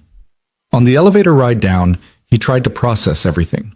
The money, the expectations, the strange, impossible offer that would change his life completely, and the fact that Claire Harrington had thought about him enough to track him down and offer him $50 million. That night, Noah sat Mia down after dinner and tried to explain something impossible. Baby, what would you think if Daddy made a really big change? Something that would be different, but maybe good different. Mia looked up from her drawing, currently working on what appeared to be a dinosaur riding a motorcycle. What kind of change? Well, what if we moved to a nicer place? Like a house with a yard? Maybe. Or a really nice apartment with your own room, a real room with a door and everything. Mia's eyes went wide. Really? Maybe. It's complicated. Complicated how? How did he explain this to a 7-year-old? How did he tell her that her father was considering marrying a stranger for money without making it sound exactly as crazy as it was? There's a lady, he started carefully. Someone I met recently, and she needs help with something. And if I help her, we'd have enough money to make things easier, better. What kind of help? Noah took a breath. The kind where we'd live with her, as a family, for a while. Mia set down her crayon. Is she nice? I think so. I don't know her very well yet. Do you love her? The question hit him like a punch. No, baby. It's not like that. Then why would we live with her? Because sometimes grown-ups make agreements, arrangements that help both people. That doesn't make sense. I know, but it might be a good thing for both of us. Mia studied him with those two wise eyes. Is this about money? Noah felt his throat tighten. Partly. We don't have very much, do we? We have enough. But not enough for the aquarium. He pulled her into his lap, holding her tight. We'll go to the aquarium, baby, I promise. With or without this other thing, we'll figure it out. I don't need a fancy apartment, Daddy. I just need you. And there it was, the knife twisting in his gut, the reminder of what actually mattered. I love you so much, he whispered into her hair. I love you too. That night, after Mia was asleep, Noah's phone rang. Claire. I'm not supposed to call during your thinking time, she said, but I wanted to tell you something. What? I saw you today, after you left. I watched you walk to the subway station, and you stopped on the corner and just stood there for 10 minutes, looking lost. She paused. And I realized I'm asking you to give up something you can't get back. Peace of mind. Certainty about who you are, and I wanted you to know that I understand the weight of that. Noah didn't know what to say. I'm not a good person, Noah. I'm calculating and cold, and I've hurt people to get where I am, but I'm trying to be better. And maybe that starts with being honest about what I'm asking you to sacrifice. Why are you telling me this? Because you deserve to know what you're getting into, not just the money or the contract, but who I actually am. Another pause. And because that night at the restaurant, you said everyone has choices, I'm choosing to be honest with you, even if it costs me. After she hung up, Noah sat in the dark of his tiny apartment and thought about choices, about sacrifice, about the difference between what was right and what was necessary. And he still didn't know which side of that line this decision fell on. The 2 weeks passed in a blur of sleepless nights and endless calculations. Noah had the contract reviewed by 3 different attorneys, all paid for by Claire as promised. Each one told him the same thing. It was airtight, legitimate, and the most financially advantageous agreement they'd ever seen. One lawyer, a woman in her 60s who'd been practicing family law for 40 years, had looked at him over her reading glasses and said simply, "Take it. Whatever moral reservations you have, $50 million will cure them." But that was the problem. Noah wasn't sure they would. He'd run the numbers obsessively. With $50 million, even conservatively invested, he'd never have to work another day in his life. Mia could go to any college in the world. They could travel, see everything Elena had always wanted to see, but never got the chance. He could set up a foundation in her name, help other families dealing with medical debt and loss. The possibilities were endless and overwhelming, and they all hinged on one decision. Could he marry a woman he barely knew for money? Rachel had called him every other day, each time more insistent. You're overthinking this. It's 3 years. People stay in bad relationships for longer than that without getting paid $50 million. Tom at the construction site had noticed his distraction. Whatever's eating at you, Reed, figure it out soon. Can't have you spacing out around heavy machinery. Even Mrs. Chen had picked up on something. "You seem troubled," she'd said when he dropped Mia off one evening. "Big decision?" "The biggest," he'd admitted. "Then take your time. Big decisions made too fast are usually the wrong ones." On day 13, Noah's phone rang at 6 in the morning. He answered groggily, expecting it to be the site foreman. "Mr. Reed, this is Jennifer from Ms. Harrington's office. I'm calling to inform you that Ms. Harrington will be out of town for the next few days on urgent business. She wanted you to know that your deadline is extended until she returns." "Extended until when?" "We're not certain yet. I'll be in touch." The call ended before Noah could ask any questions. He lay there in bed, staring at his ceiling with its water stain that looked like South America, and felt something unexpected: disappointment. He'd been gearing up to give her an answer, had spent the last week preparing himself mentally, and now the deadline had moved. It felt like watching a wave build, getting ready to jump, only to have it dissipate before reaching shore. 3 days later, Noah was working on a residential renovation in Brooklyn when his phone buzzed with a news alert. He almost ignored it. He usually did, but something made him look. The headline made his blood run cold. Harrington Industries CEO faces board.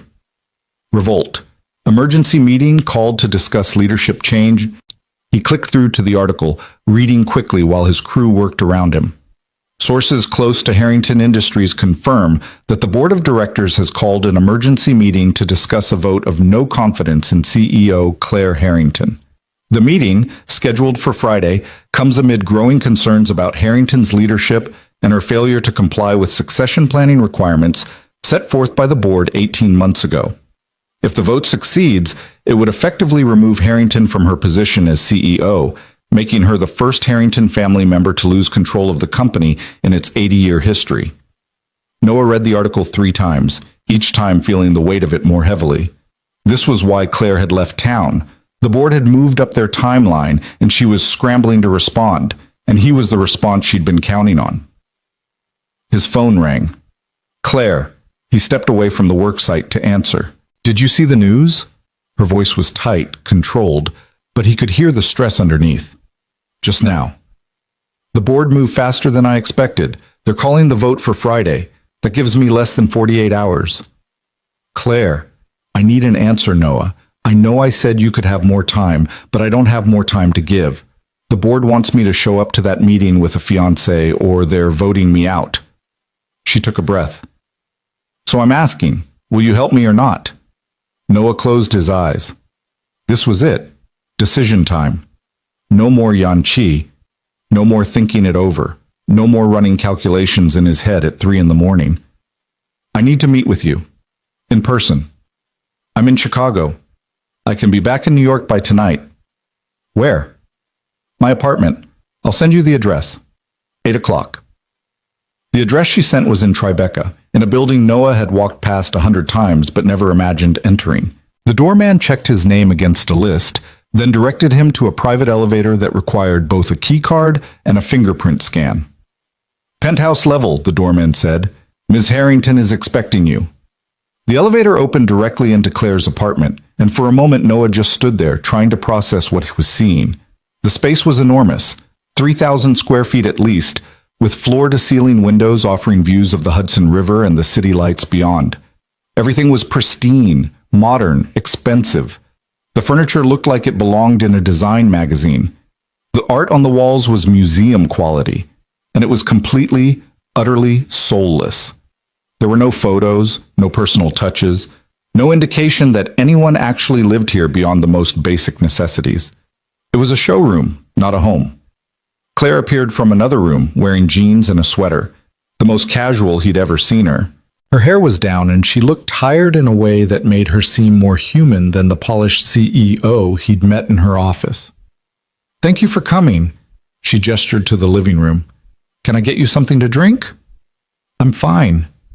They sat on opposite ends of a couch that probably cost more than his truck. The silence stretched between them, heavy with everything that hadn't been said. "I have my answer," Noah said finally. Claire's hands tightened on her knees. "Okay. But first, I need to understand something. Why me? Really? You could hire anyone for this, an actor, a model, someone who's trained to play roles, someone from your world who understands how these things work. Why a construction worker from Queens with a 7-year-old daughter? Claire was quiet for a long moment, her eyes fixed on the river beyond the windows. When she spoke, her voice was softer than he'd ever heard it. Because everyone in my world is playing an angle. Everyone wants something: money, connection, status, power. I can't trust any of them because I never know what their real agenda is. She turned to look at him. But you? That night at the restaurant, you didn't want anything from me. You were just present, honest, real. And I realized I couldn't remember the last time I'd had a conversation with someone who wasn't trying to manipulate me or use me or position themselves for some future advantage. So you decided to hire me to manipulate you instead? I decided to hire someone I could trust to be exactly who they are. No hidden agendas, no secret plays for power. She shifted to face him more fully. I need someone who'll tell me the truth, Noah, even when it's hard. Especially when it's hard. Because everyone around me lies. My board, my father, my so-called friends. They all tell me what they think I want to hear or what serves their purposes. I need someone who won't do that. You need a moral compass. I need a partner who remembers I'm human. Noah felt something shift in his chest. This wasn't just about satisfying a board requirement or maintaining control of a company. This was about a woman who'd spent so long being treated as an asset that she'd almost forgotten how to be a person. I've thought about your offer, he said. I've run every number, considered every angle, talked to lawyers and accountants and people I trust. And the math makes sense. The contract is solid. The money would change my life and Mia's life in ways I can barely comprehend. But, Claire's voice was barely a whisper. But I keep coming back to the same question. What does it cost? Not in money, but in everything else. My integrity, my values.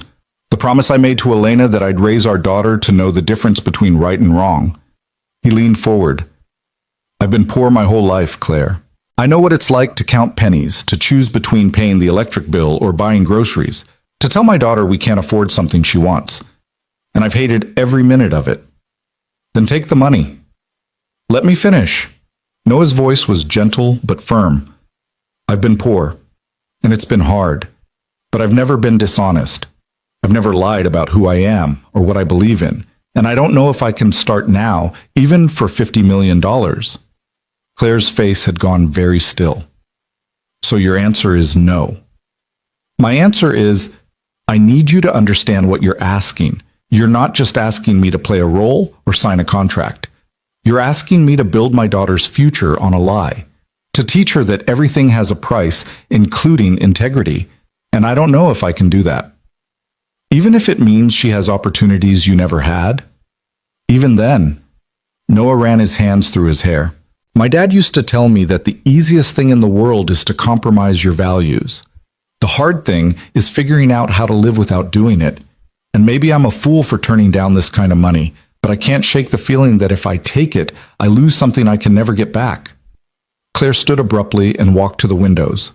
For a long moment she just stood there, her reflection ghostly in the glass, her shoulders rigid with tension. You're going to say no, she said quietly. After everything, after all of this, you're actually going to say no. I came here to tell you that I can't do this, that I'm sorry, but I can't be what you need. Can't or won't. Does it matter? She spun to face him, and there was something fierce and desperate in her expression. Yes, it matters, because can't means it's impossible, and won't means you're choosing not to. So which is it, Noah? He stood as well, meeting her intensity with his own quiet certainty. Won't. I'm choosing not to. Why? Give me one good reason why you'd turn down $50 million. Because it's not about the money. It was never about the money. He took a step closer. You want someone who'll be honest with you? Fine. Here's honesty. What you're proposing isn't a partnership. It's not even really a marriage. It's a business transaction dressed up in wedding vows, and you're so deep in your corporate world that you can't see how sad that is. Claire's eyes flashed. Don't you dare judge me. You have no idea what my life is like. You're right. I don't. But I know what it looks like from the outside, and it looks lonely. It looks like you've convinced yourself that everything worth having can be bought or negotiated or contracted. And maybe in your world that's true, but it's not true in mine. But so what? You're going to go back to your tiny apartment and your minimum wage job and feel morally superior because you turned down the chance to actually help your daughter? The words were meant to sting, and they did. But Noah didn't flinch. I'm going to go back to my daughter and look her in the eye and know that I didn't sell out everything I believe in. And yeah, maybe that makes me an idiot. Maybe 20 years from now I'll regret this decision, but at least I'll be able to live with myself. You self-righteous. Claire bit off the word, her hands clenched into fists. You have no idea what you're throwing away. I have every idea. That's why it's hard. They stood there, facing each other across her immaculate living room, two people from different worlds who'd almost found a way to bridge the gap. Almost. Claire's phone buzzed. She glanced at it, and something in her face changed, hardened, resigned. That's my attorney. The board meeting has been moved up to tomorrow morning, 9 a.m. She looked at Noah. So this is it. This is where you walk away, and I lose everything. Claire, don't. Just don't. She turned back to the window. You should go. Noah wanted to say something, anything to make this better. But what could he say? That he was sorry? That he wished things were different? That in another life, another world, maybe they could have found a real partnership instead of a contractual one? All of it was true, and none of it mattered. He walked to the elevator, pressed the button, and waited. Behind him, he could hear Claire's breathing, careful, controlled, like she was fighting to maintain composure. The elevator doors opened. Noah! He turned. Claire was still facing the window, her reflection visible in the glass. That night at the restaurant, those 2 hours, that was real, wasn't it? It wasn't just me imagining it?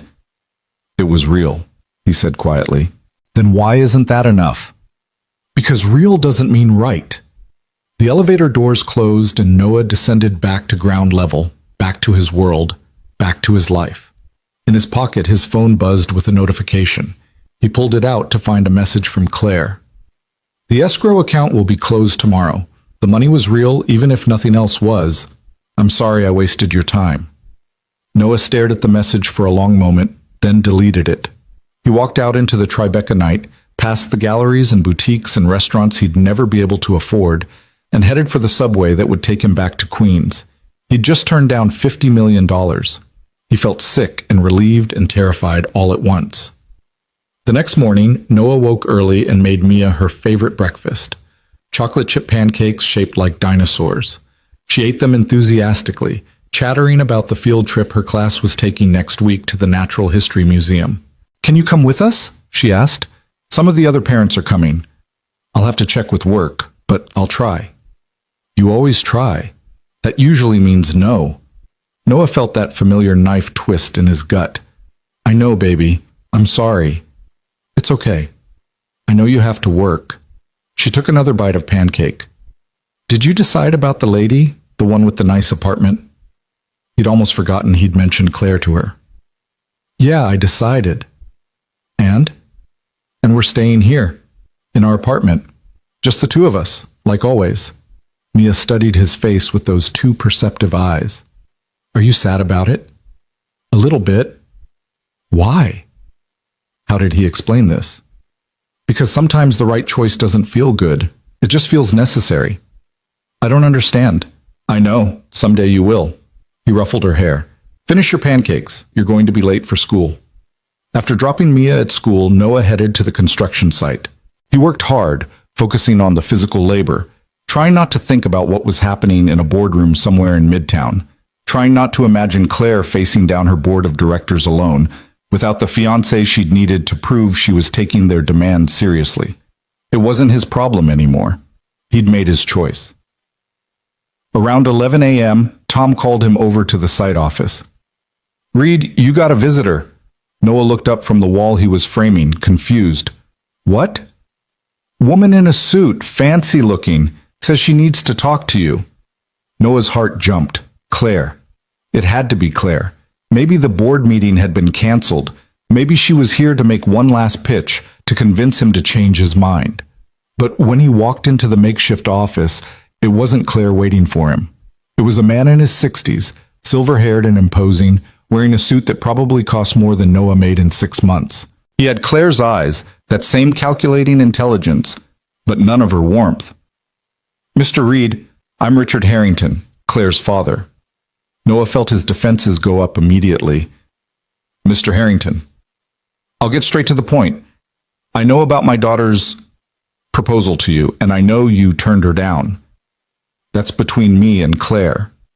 Under normal circumstances, I'd agree, but these aren't normal circumstances." Richard pulled out his phone, tapped a few times, then showed Noah the screen. It was a news article posted 20 minutes ago. Breaking: Claire Harrington steps down as CEO of Harrington Industries. Noah felt like he'd been punched. She resigned? She was given a choice: resign voluntarily or face a vote she was guaranteed to lose. She chose to maintain some dignity. Richard pocketed his phone. "The board meeting ended an hour ago. My daughter is no longer in control of the company her grandfather built." "Why are you telling me this?" "Because you need to understand what you did. My daughter came to you with a solution, admittedly an unconventional one, but a solution nonetheless. You could have helped her maintain control, could have given her the time and stability she needed to outmaneuver the board. Instead, you let your moral superiority get in the way." Noah's jaw tightened. "I made the choice I could live with." "How noble. Meanwhile, my daughter just lost everything." Richard's voice was cold. 3,000 employees are going to lose their jobs when the new CEO restructures. The sustainable technology projects Claire championed will be scrapped in favor of more profitable ventures. Decades of progress will be undone, but at least you get to keep your integrity intact. The words hit harder than Noah wanted to admit. "That's not fair." "Fair?" Richard laughed bitterly. "Nothing about this is fair, Mr. Reed. But you had a chance to make it less unfair, and you chose not to. I hope your principles keep you warm at night." He turned to leave, then paused at the door. "For what it's worth, I think Claire was right about you. You're exactly the kind of honest, principled man she needed, which makes it all the more tragic that those same principles destroyed her." After Richard left, Noah stood in the site office for a long time, his hands shaking. Around him, the construction site continued its normal rhythm: hammers pounding, saws buzzing, men calling to each other in English and Spanish. Normal work sounds on a normal day. Except nothing felt normal anymore. He pulled out his phone and called the number he'd been trying not to think about. Claire answered on the first ring. "Noah, I just met your father." "I know. I told him not to go see you." "Is it true? Did you resign?" A pause. "Yes." "Claire, Don't apologize. You made your choice. I respect it, even if I don't understand it." Her voice was steady, controlled, professional. "I need to go. There's a lot to handle here." "Wait, where are you?" "Does it matter?" "Just tell me." Another pause. "My office, cleaning out my desk." "I'm coming there." "Noah, there's no point." He hung up before she could finish and told Tom he needed the rest of the day off.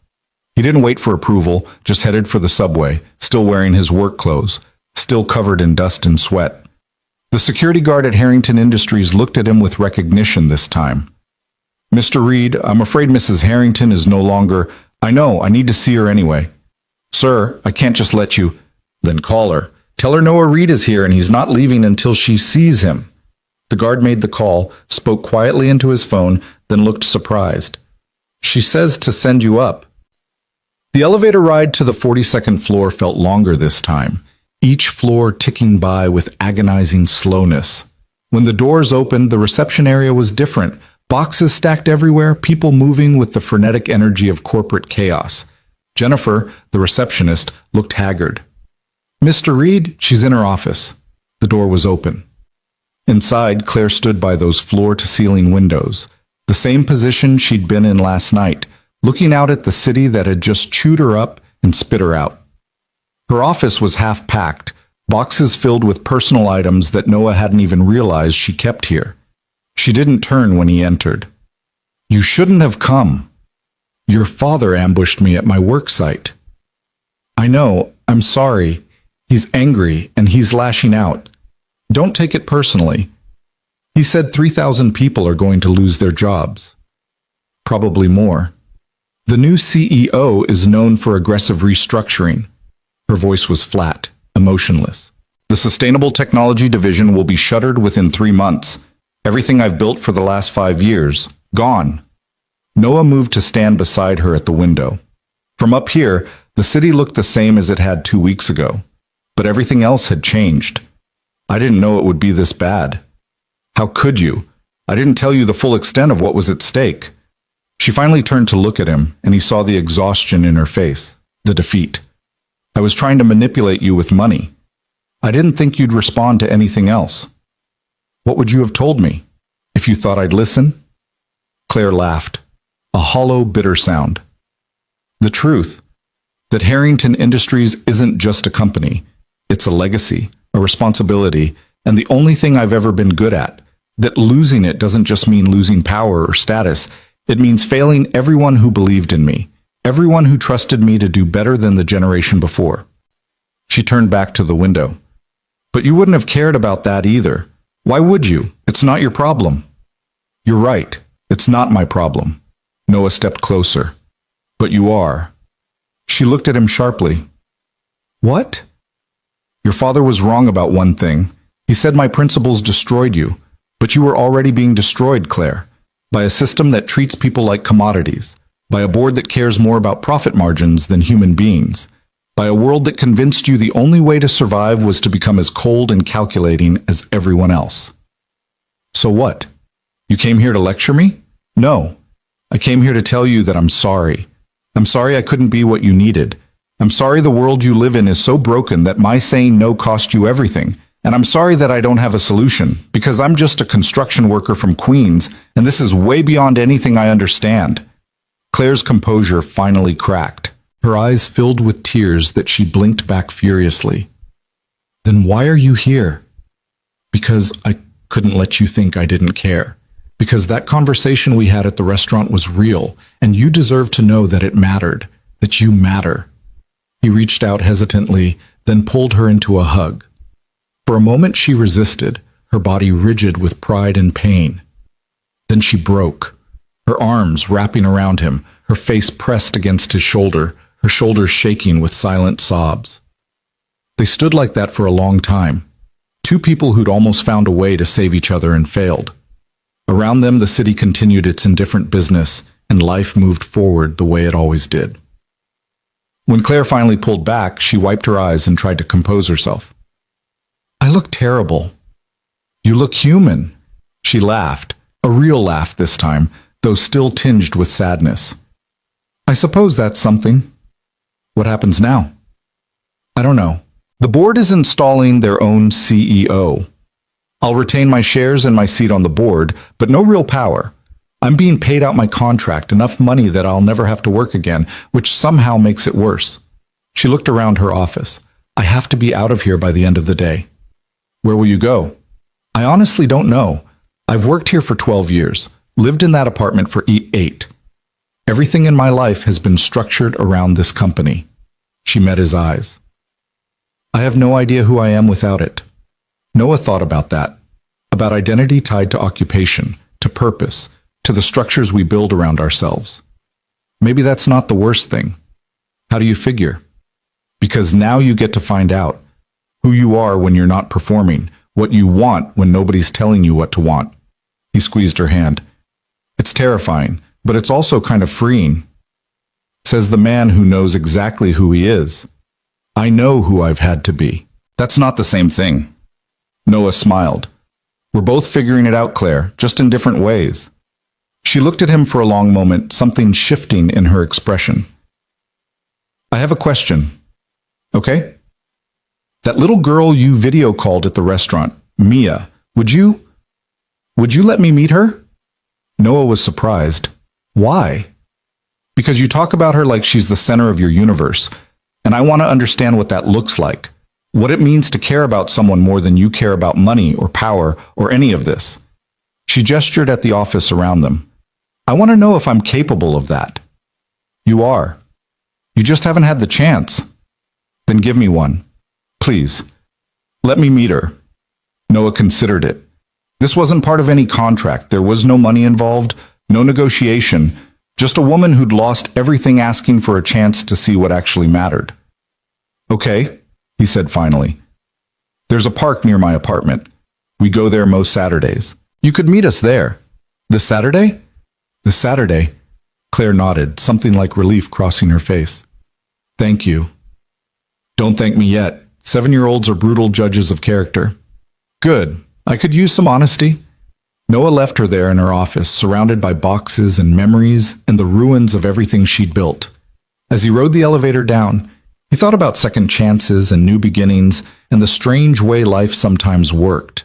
He'd said no to $50 million, but somehow he'd gained something more valuable, the knowledge that some things couldn't be bought, and some choices, no matter how hard, were worth making, even when they cost everything. Saturday arrived with the kind of crisp autumn weather that made New York feel like the center of the universe. Noah and Mia had claimed their usual spot on the benches near the playground in Astoria Park, where the East River sparkled in the morning sun and the sounds of children playing mixed with the distant hum of traffic on the Triborough Bridge. Mia was showing him her latest drawing, something involving a princess riding a dragon, when Noah spotted Claire walking toward them across the grass. She looked different. Gone was the power suit and the perfectly styled hair. Instead, she wore jeans, a simple cream sweater, and sneakers that looked brand new, like she'd bought them specifically for this occasion. Her hair was loose around her shoulders, and she carried herself with less certainty than he'd ever seen. She looked nervous. Is that her? Mia asked, following his gaze. Yeah, that's her. She's pretty. Be nice. I'm always nice. Mia hopped off the bench and stood beside Noah, suddenly shy despite her earlier bravado. Claire reached them and stopped a few feet away, like she wasn't sure how close to come. Hi. Hi, Noah said. Claire, this is Mia. Mia, this is Ms. Harrington. You can call me Claire. She crouched down to be at Mia's eye level, a gesture Noah appreciated. It's nice to meet you, Mia. Your dad has told me a lot about you. Mia studied her with that intense 7-year-old stare that could make adults squirm. He told me about you too. Oh, what did he say? That you needed help with something, but he couldn't help you, and that you were sad about it. Claire glanced up at Noah, who shrugged. He'd tried to explain the situation to Mia as honestly as he could, without going into details about $50 million and contractual marriages. That's true, Claire said to Mia. I was sad, but I'm feeling better now. Because you came to the park? Because your dad is a good person, and good people make you feel better even when things are hard. Mia seemed to accept this logic. Do you want to see my dragon princess? I would love to see your dragon princess. For the next hour, Noah watched something he never expected to see. Claire Harrington sitting cross-legged on a park bench, completely absorbed in a 7-year-old's artistic vision. Mia explained in elaborate detail why the princess needed a dragon instead of a horse, why the dragon was purple instead of green, and why they were flying to a castle made entirely of ice cream. Claire listened to all of it with the same intense focus she probably brought to board meetings, asking questions that showed she was genuinely paying attention. When Mia finished her explanation, Claire pulled out her phone. Can I show you something? She pulled up a photo. A young girl, maybe 10 years old with dark hair and serious eyes, standing in front of an easel holding a paintbrush. Is that you? Mia asked. It is. I used to paint when I was your age. My grandfather gave me that easel for my birthday. What did you paint? Mostly buildings.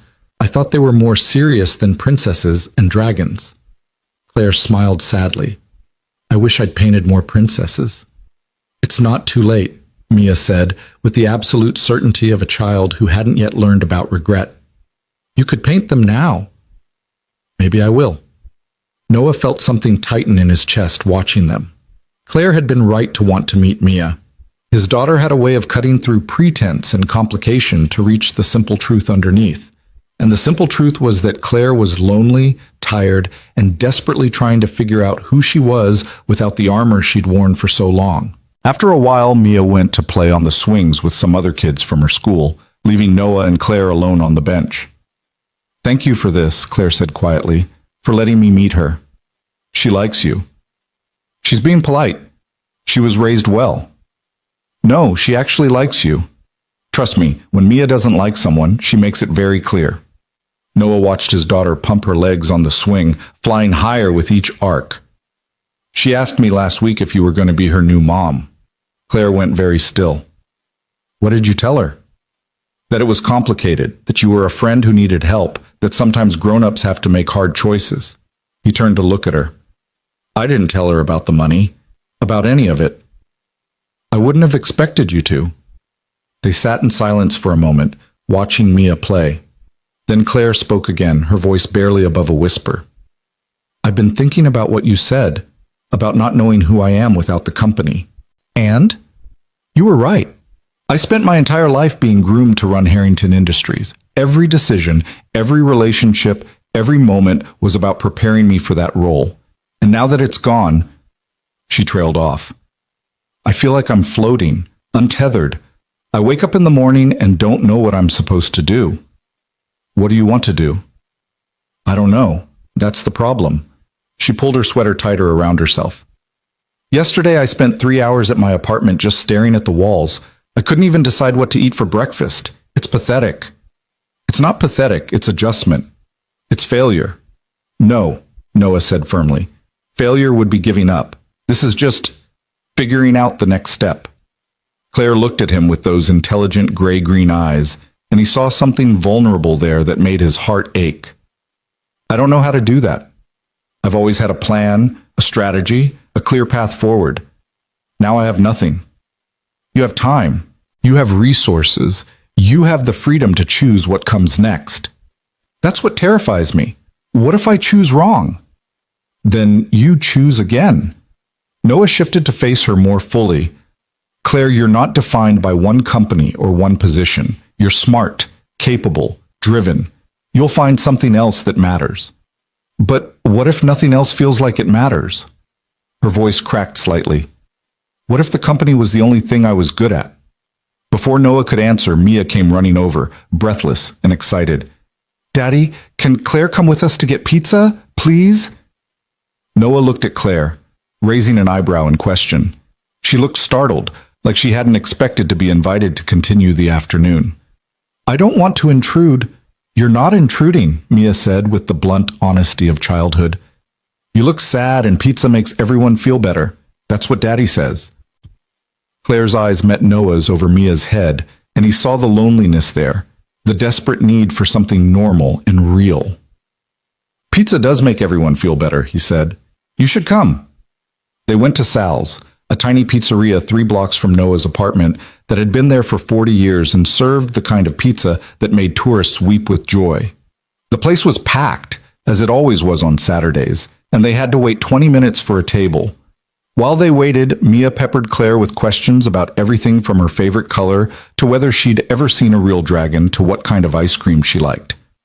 Claire answered each question with surprising patience, and Noah noticed she was starting to relax, her shoulders losing some of their tension, her smiles coming more easily. When they finally got a table, wedged into a corner booth with red vinyl seats that had been patched with duct tape, Claire looked around the cramped, noisy restaurant like she'd discovered a new planet.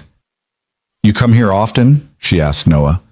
Every Saturday. It's our tradition. The pizza is really good, Mia added seriously. Even better than the fancy places with the weird toppings. I'll take your word for it. They ordered a large pizza with half pepperoni for Mia and half mushroom for the adults. And when it arrived, Claire took her first bite with the same careful attention she probably brought to wine tasting at Michelin-starred restaurants. Her eyes widened. Oh. Told you, Mia said smugly. This is really good, Noah laughed. You sound surprised. I am. I thought the best pizza in the city was at Roberta's in Brooklyn. Roberta's is good if you want to pay $30 for something artisanal. Sal's is good if you want actual pizza. He took another slice. There's a difference. They ate and talked, or mostly Mia talked while Noah and Claire listened. She told Claire about school, about her best friend Emma who could do a handstand, about the field trip to the Natural History Museum that Noah still hadn't figured out if he could attend. Claire listened to all of it with the same focused attention, occasionally asking questions that showed she was genuinely interested. At one point, Mia excused herself to go to the bathroom, leaving Noah and Claire alone at the table. "She's amazing," Claire said softly. "You've done an incredible job with her. I'm just trying not to screw up too badly." "You're doing more than that." Claire picked at a piece of crust on her plate. "She's confident, articulate, kind. She knows she's loved. That's everything. Her mother deserves most of the credit. She was the best of us. Tell me about her, if you don't mind." Noah was surprised by the request, but he found he didn't mind. "We met in college. I was there on scholarship, working 3 jobs to pay for what the scholarship didn't cover. She was pre-med, brilliant, way out of my league. But she saw something in me I didn't even see in myself." He smiled at the memory. "She made me believe I could be more than what I came from." "She sounds wonderful." She was, and when she got sick, Noah had to stop, his throat tightening. "She fought so hard. Not for herself, but for Mia. She wanted to see her grow up, wanted to be there for all the moments.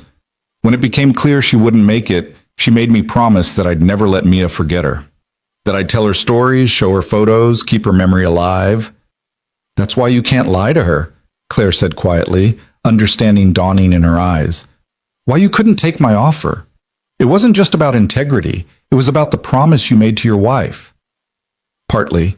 Elena always said that the most important thing we could give Mia was honesty. A clear sense of right and wrong. Values that couldn't be compromised." He met Claire's eyes. "How could I teach her that while building our future on a lie?" Claire nodded slowly, and he could see her processing this, understanding finally clicking into place. "I'm sorry for putting you in that position, for not understanding what I was really asking. You were desperate. I get it." "That's not an excuse." "No, but it's a reason." Noah reached across the table and squeezed her hand. "And for what it's worth, I think you're brave. Walking away from the company, trying to figure out who you are, that takes courage." "I didn't walk away. I was pushed." "But you're not fighting to get back in. You could be. You have the shares, the name, the connections. You could make their lives hell if you wanted to, but you're not." Claire looked down at their joined hands. "Because maybe you were right. Maybe I need to figure out who I am without all of that. Maybe that's the only way forward." Mia returned then, sliding back into the booth and immediately reaching for another slice of pizza. The conversation shifted back to lighter topics, and by the time they finished eating, the afternoon had stretched into early evening. Outside the restaurant, they stood on the sidewalk in the golden hour light, that magic time when the city seemed to glow from within. "Thank you for today," Claire said, "for letting me be part of this." "You're welcome any time," Noah said, and meant it. "Can you come back next Saturday?" Mia asked, tugging on Claire's hand. "We could go to the park again." Claire looked at Noah, uncertainty in her expression. He nodded. "I'd like that," she said to Mia, "if your dad says it's okay." "It's okay," Noah confirmed. After Claire left, heading back toward the subway station with directions Noah had given her, Mia slipped her hand into his as they walked home. "I like her, Daddy. I noticed. Is she going to be around more?" "I don't know, baby. That's up to her. I hope she is. She seems lonely." Noah looked down at his daughter, marveling once again at her perceptiveness. "Yeah, I think she is." "Then we should be her friends. That's what you do when someone's lonely." If only it were that simple, Noah thought. But maybe it was. Maybe friendship was exactly what Claire needed.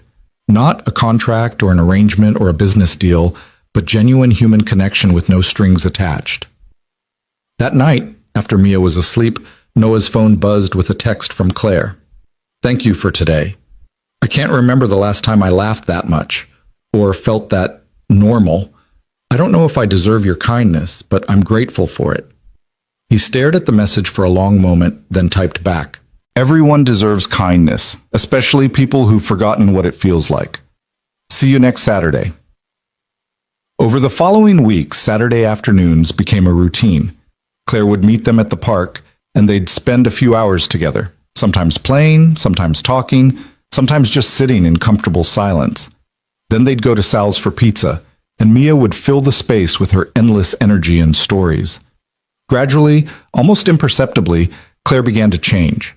The rigid, controlled CEO veneer cracked and fell away, revealing someone softer underneath. Someone who laughed at Mia's terrible jokes and wasn't afraid to get grass stains on her jeans. Someone who asked Noah for advice about things that had nothing to do with business. What books to read, what movies to watch, how to cook something other than toast. One Saturday in late November, after they'd finished their pizza and Mia had gone to play arcade games in the back of the restaurant, Claire told Noah about the call she'd gotten from her father. He wants me to come to Thanksgiving dinner. Annual family gathering, very formal, very awkward. She stirred her soda with her straw, not drinking it. He says the new CEO will be there. Wants me to make nice, show support, prove I'm not bitter about how things ended. Are you bitter? Furious, but also... She paused. Relieved. Is that terrible? No, it's honest. I keep waiting to feel devastated, to miss it so much I can't function. But mostly I just feel lighter. Like I've been carrying something heavy for so long I forgot what it felt like to put it down. She looked at him. Is that normal? I think you're allowed to feel however you feel. My therapist says the same thing. You're seeing a therapist? Started 2 weeks ago. Turns out having your entire identity stripped away is something professionals recommend talking about. She smiled slightly. She's helpful. Very into mindfulness and self-compassion, which feels weird but also kind of necessary. Good. I'm glad you're taking care of yourself. I'm trying. She took a breath. I wanted to ask you something. The Thanksgiving dinner. Would you and Mia want to come with me as my guests? Noah was surprised. Claire, that's a family event. We'd be intruding. You wouldn't be intruding. You'd be saving me from 3 hours of passive-aggressive small talk and pointed questions about my future. She reached across the table, her hand finding his. Please, I need people there who actually like me for me, not for what I used to be. He thought about it. Thanksgiving at the Harrington estate, because of course they had an estate, would be completely outside his comfort zone, probably outside Mia's too. But Claire was asking, and there was something in her eyes that suggested this mattered more than she was letting on. Okay, he said. We'll come. Relief flooded her face. Thank you. Fair warning, my family is a lot. Can't be worse than my extended family at Christmas. Uncle Joe gets drunk and starts lecturing everyone about conspiracy theories. My uncle does that too, except he's sober and he's talking about market manipulation. She squeezed his hand. This is going to be a disaster. Probably, but we'll get through it together. Thanksgiving arrived cold and gray, with the promise of snow in the air. Noah dressed Mia in her nicest dress, a navy blue thing with white trim that Rachel had bought her for a wedding last year, and put on his only suit, which was slightly too tight in the shoulders and definitely out of style. Claire picked them up in a car service, and Noah tried not to stare at her. She wore a burgundy dress that was elegant without being showy, her hair styled in a way that suggested professional help. She looked beautiful and nervous, and like she was preparing for battle. The Harrington estate was in Connecticut, a 40-minute drive from the city. As they pulled up the long driveway, Mia pressed her face against the window. Daddy, is that a house or a hotel? It's a house, baby. It's huge. The mansion was indeed huge, a sprawling colonial structure that probably had 20 bedrooms and staff quarters and a ballroom. Noah felt severely underdressed just looking at it. Claire noticed his expression. I know, it's excessive. I grew up here and I still think it's too much. Where's your room? 3rd floor, East Wing. I haven't been in it since I moved out 12 years ago. My father turned it into a home gym. She said it matter-of-factly, but Noah heard the hurt underneath. They were greeted at the door by staff, actual staff in uniforms, who took their coats and directed them to the drawing room where the family was gathering for pre-dinner drinks. Noah held Mia's hand tightly as they entered a room that looked like it belonged in a museum, full of antique furniture and oil paintings and people who radiated old money. Richard Harrington stood by the fireplace, talking to a man in his 50s who Noah recognized from business news as the new CEO. When Richard spotted Claire, his expression didn't change. Claire, you made it. Father, thank you for the invitation. Claire's voice was cool, professional. I'd like you to meet my guests. This is Noah Reed and his daughter Mia. Richard's eyes swept over them, taking in Noah's too-tight suit and Mia's wide-eyed wonder, and something dismissive flickered across his face. Mr. Reed, the construction worker. Day laborer, actually, Noah said evenly. Nice to meet you, sir. Indeed. Richard turned back to Claire. I'm surprised you brought guests. You said I should bring anyone who makes me happy. They make me happy. It was said as a challenge, and everyone in the room picked up on it. The dinner was exactly as awkward as Claire had predicted. 18 people around a table that could have seated 30, with multiple courses served by silent staff and conversation that felt like a verbal chess match. Noah sat between Claire and an aunt who spent 20 minutes explaining why her son's hedge fund was going to revolutionize investment banking. Mia, to her credit, was perfect. She used the right fork, said please and thank you, and didn't ask uncomfortable questions even when Richard made pointed comments about Claire's recent sabbatical from responsibility.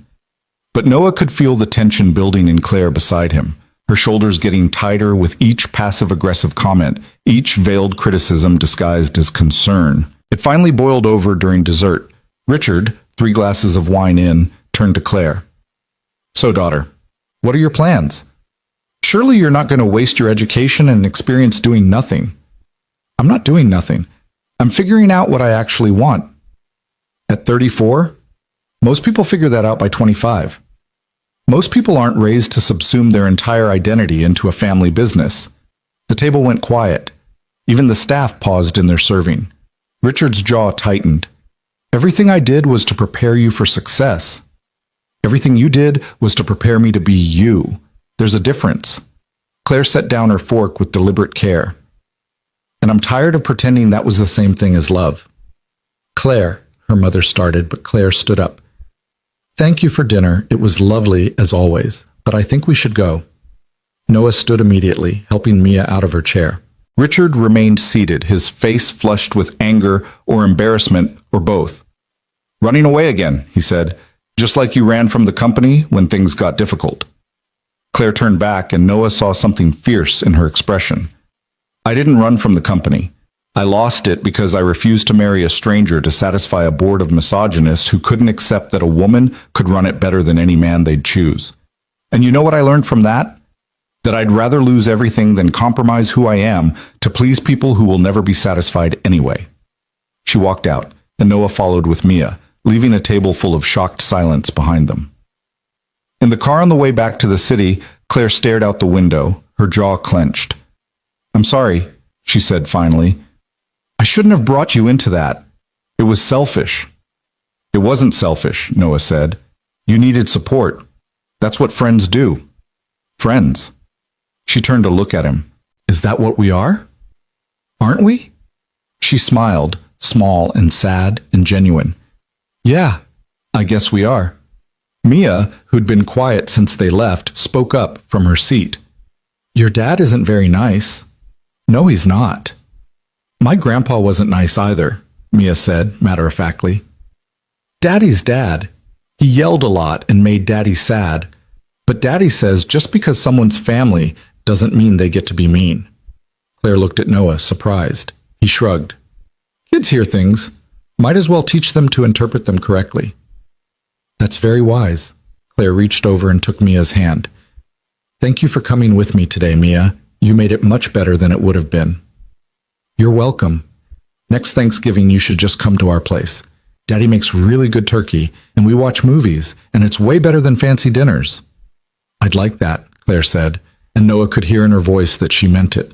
After they dropped Claire off at her apartment, Mia fell asleep on the subway ride back to Queens, exhausted from the long day. Noah carried her up the 3 flights of stairs to their apartment, tucked her into bed still in her dress because he didn't want to wake her. His phone buzzed as he was making tea. Claire.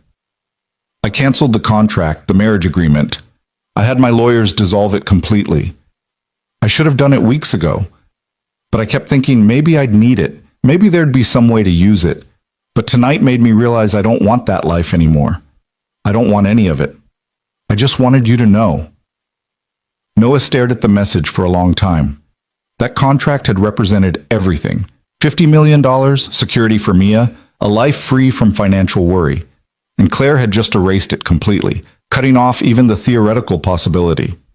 He typed back, "Good. You deserve better than a life built on contracts." Her response came quickly. "I'm starting to believe that. Thanks to you." "Thanks to Mia.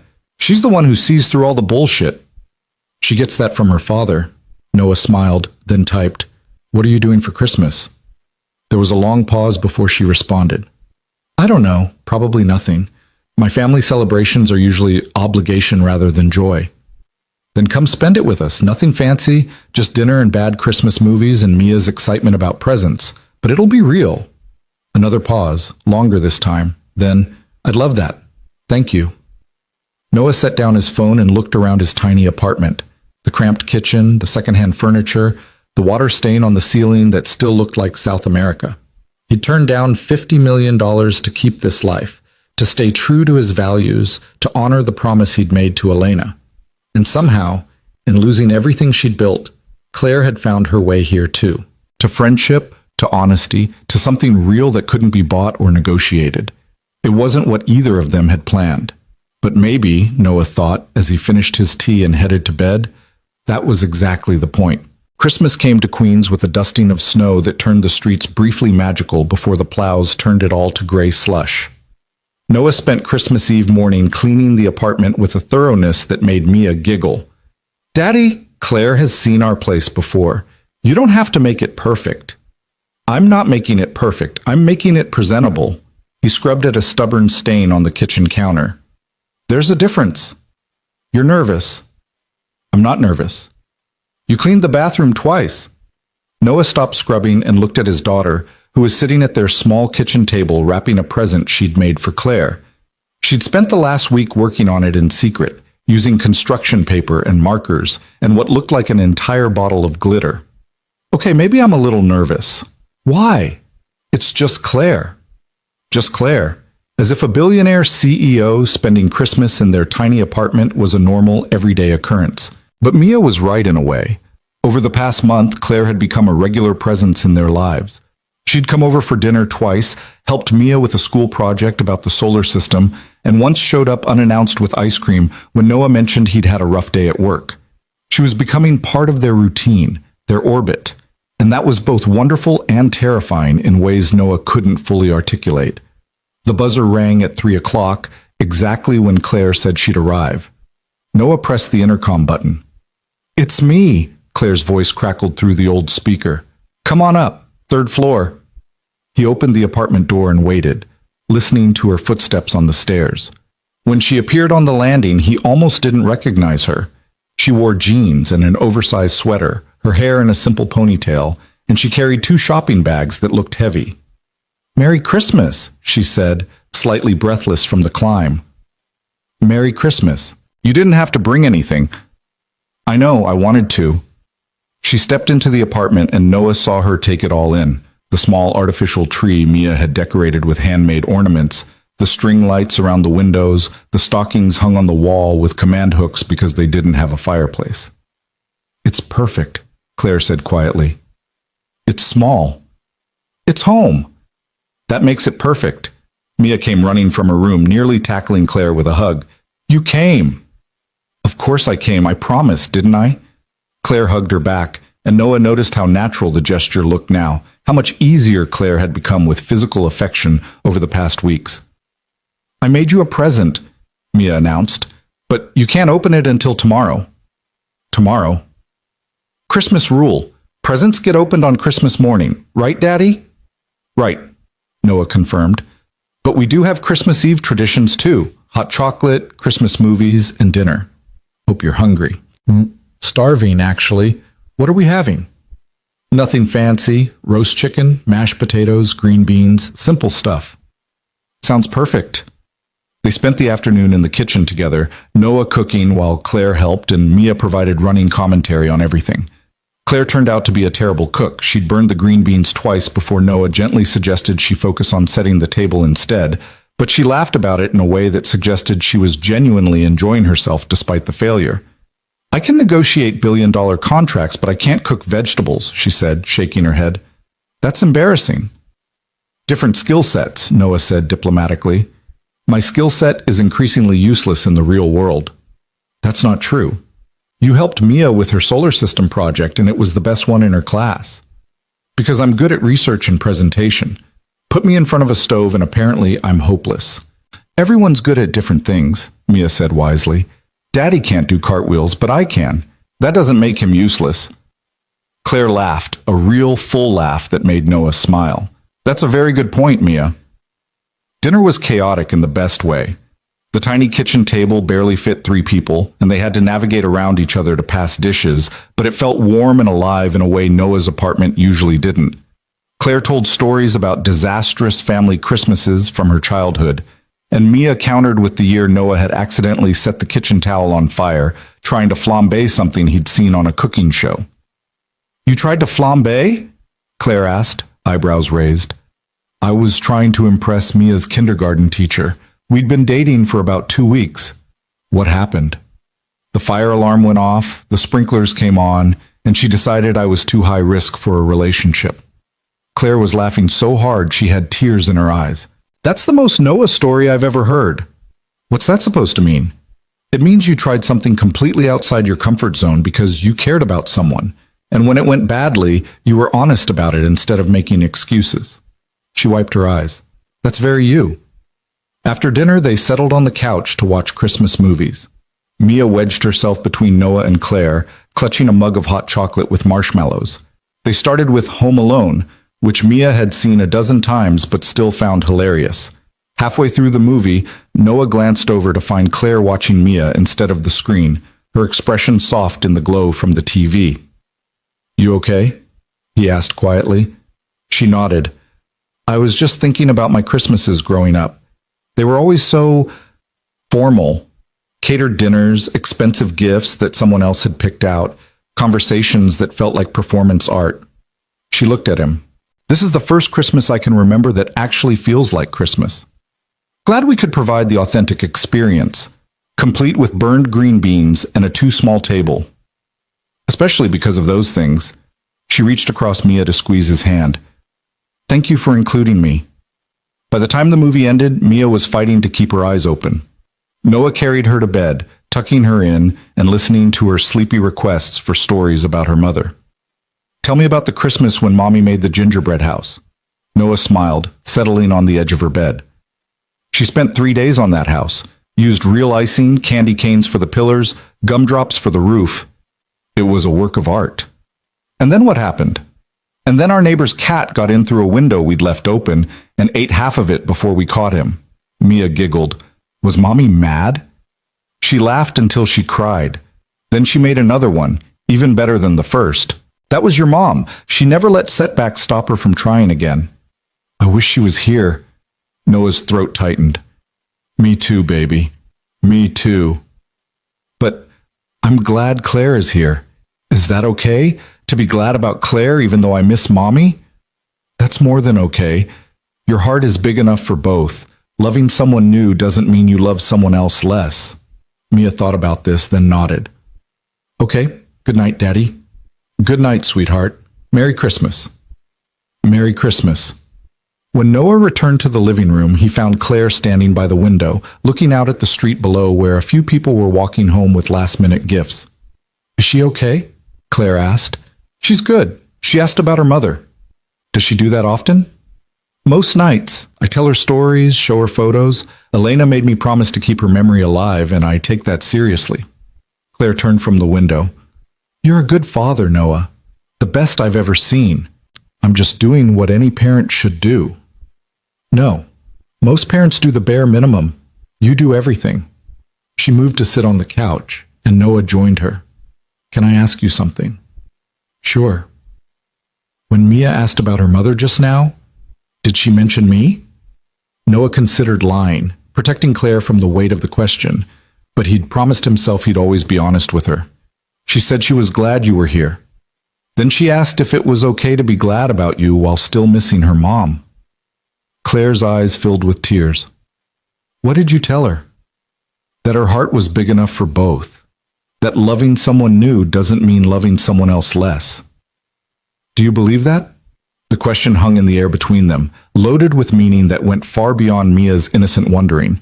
Noah took a breath, knowing his answer mattered more than he could fully understand. Yeah, I do. Claire wiped at her eyes. I never expected this, you know. When I walked into that restaurant and found you at my table, I never imagined it would lead here. To my apartment on Christmas Eve? To feeling like I have a family again, or maybe for the first time.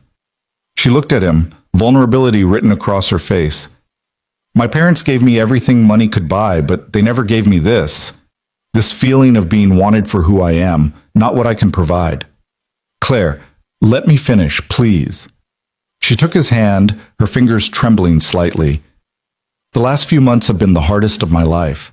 I lost my company, my identity, everything I thought defined me. And I was terrified I'd have nothing left. But then there was you and Mia, and Saturday afternoons at the park and terrible pizza and conversations that mattered. She squeezed his hand. You saved me, Noah.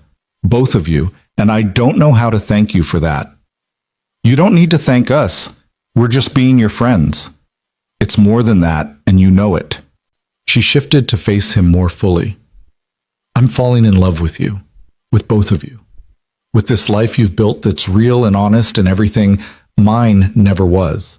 And I know that's probably not what you want to hear, and I know the timing is terrible, but I needed to tell you because I'm tired of not saying what I feel. Noah's heart was pounding. He'd known on some level that this was coming, had felt the shift in their relationship over the past weeks, but hearing it said out loud made it real in a way he wasn't prepared for. Claire, you don't have to say anything. I'm not asking for anything to change. I just needed you to know. She started to pull her hand away, but Noah held on. Stop. Let me talk. He waited until she looked at him. When Elena died, I thought that was it for me. I thought I'd had my chance at love and I'd lost it, and the best I could hope for was to be a good father and get through each day. I wasn't looking for anything else. I know. That's what makes this so complicated. But then you sat down at that wrong table and you were this brilliant, terrifying woman who didn't belong in my world at all. And I thought that would be the end of it. One weird night, a strange story to tell later. But you kept showing up. You kept being honest and vulnerable and real, even when it was hard. And somewhere along the way, you became part of my life in a way I didn't plan for. Noah, I'm falling for you too, he said quietly. And it scares the hell out of me because I don't know how this works. You're still figuring out who you are without the company. I'm still figuring out how to be a single father. We're from completely different worlds, and we have no idea if this can actually work. But? Claire's voice was barely a whisper. But I think we should try. Not because of money or contracts or obligation, just because I like who I am when I'm with you, because Mia lights up when you walk in the room. Because, for the first time since Elena died, I can imagine a future that's about more than just surviving. Claire's tears spilled over, running down her cheeks. Are you sure? Because I come with a lot of baggage, a complicated family, a public profile, board meetings I still have to attend even though I'm not CEO anymore. It's not going to be simple. Nothing worth having is simple. Noah reached up and wiped away her tears with his thumb. But I think we can figure it out, if we're honest with each other. If we take it slow and don't try to force it into something it's not. Slow. I can do slow. She laughed through her tears. That's new for me. I usually try to solve everything immediately.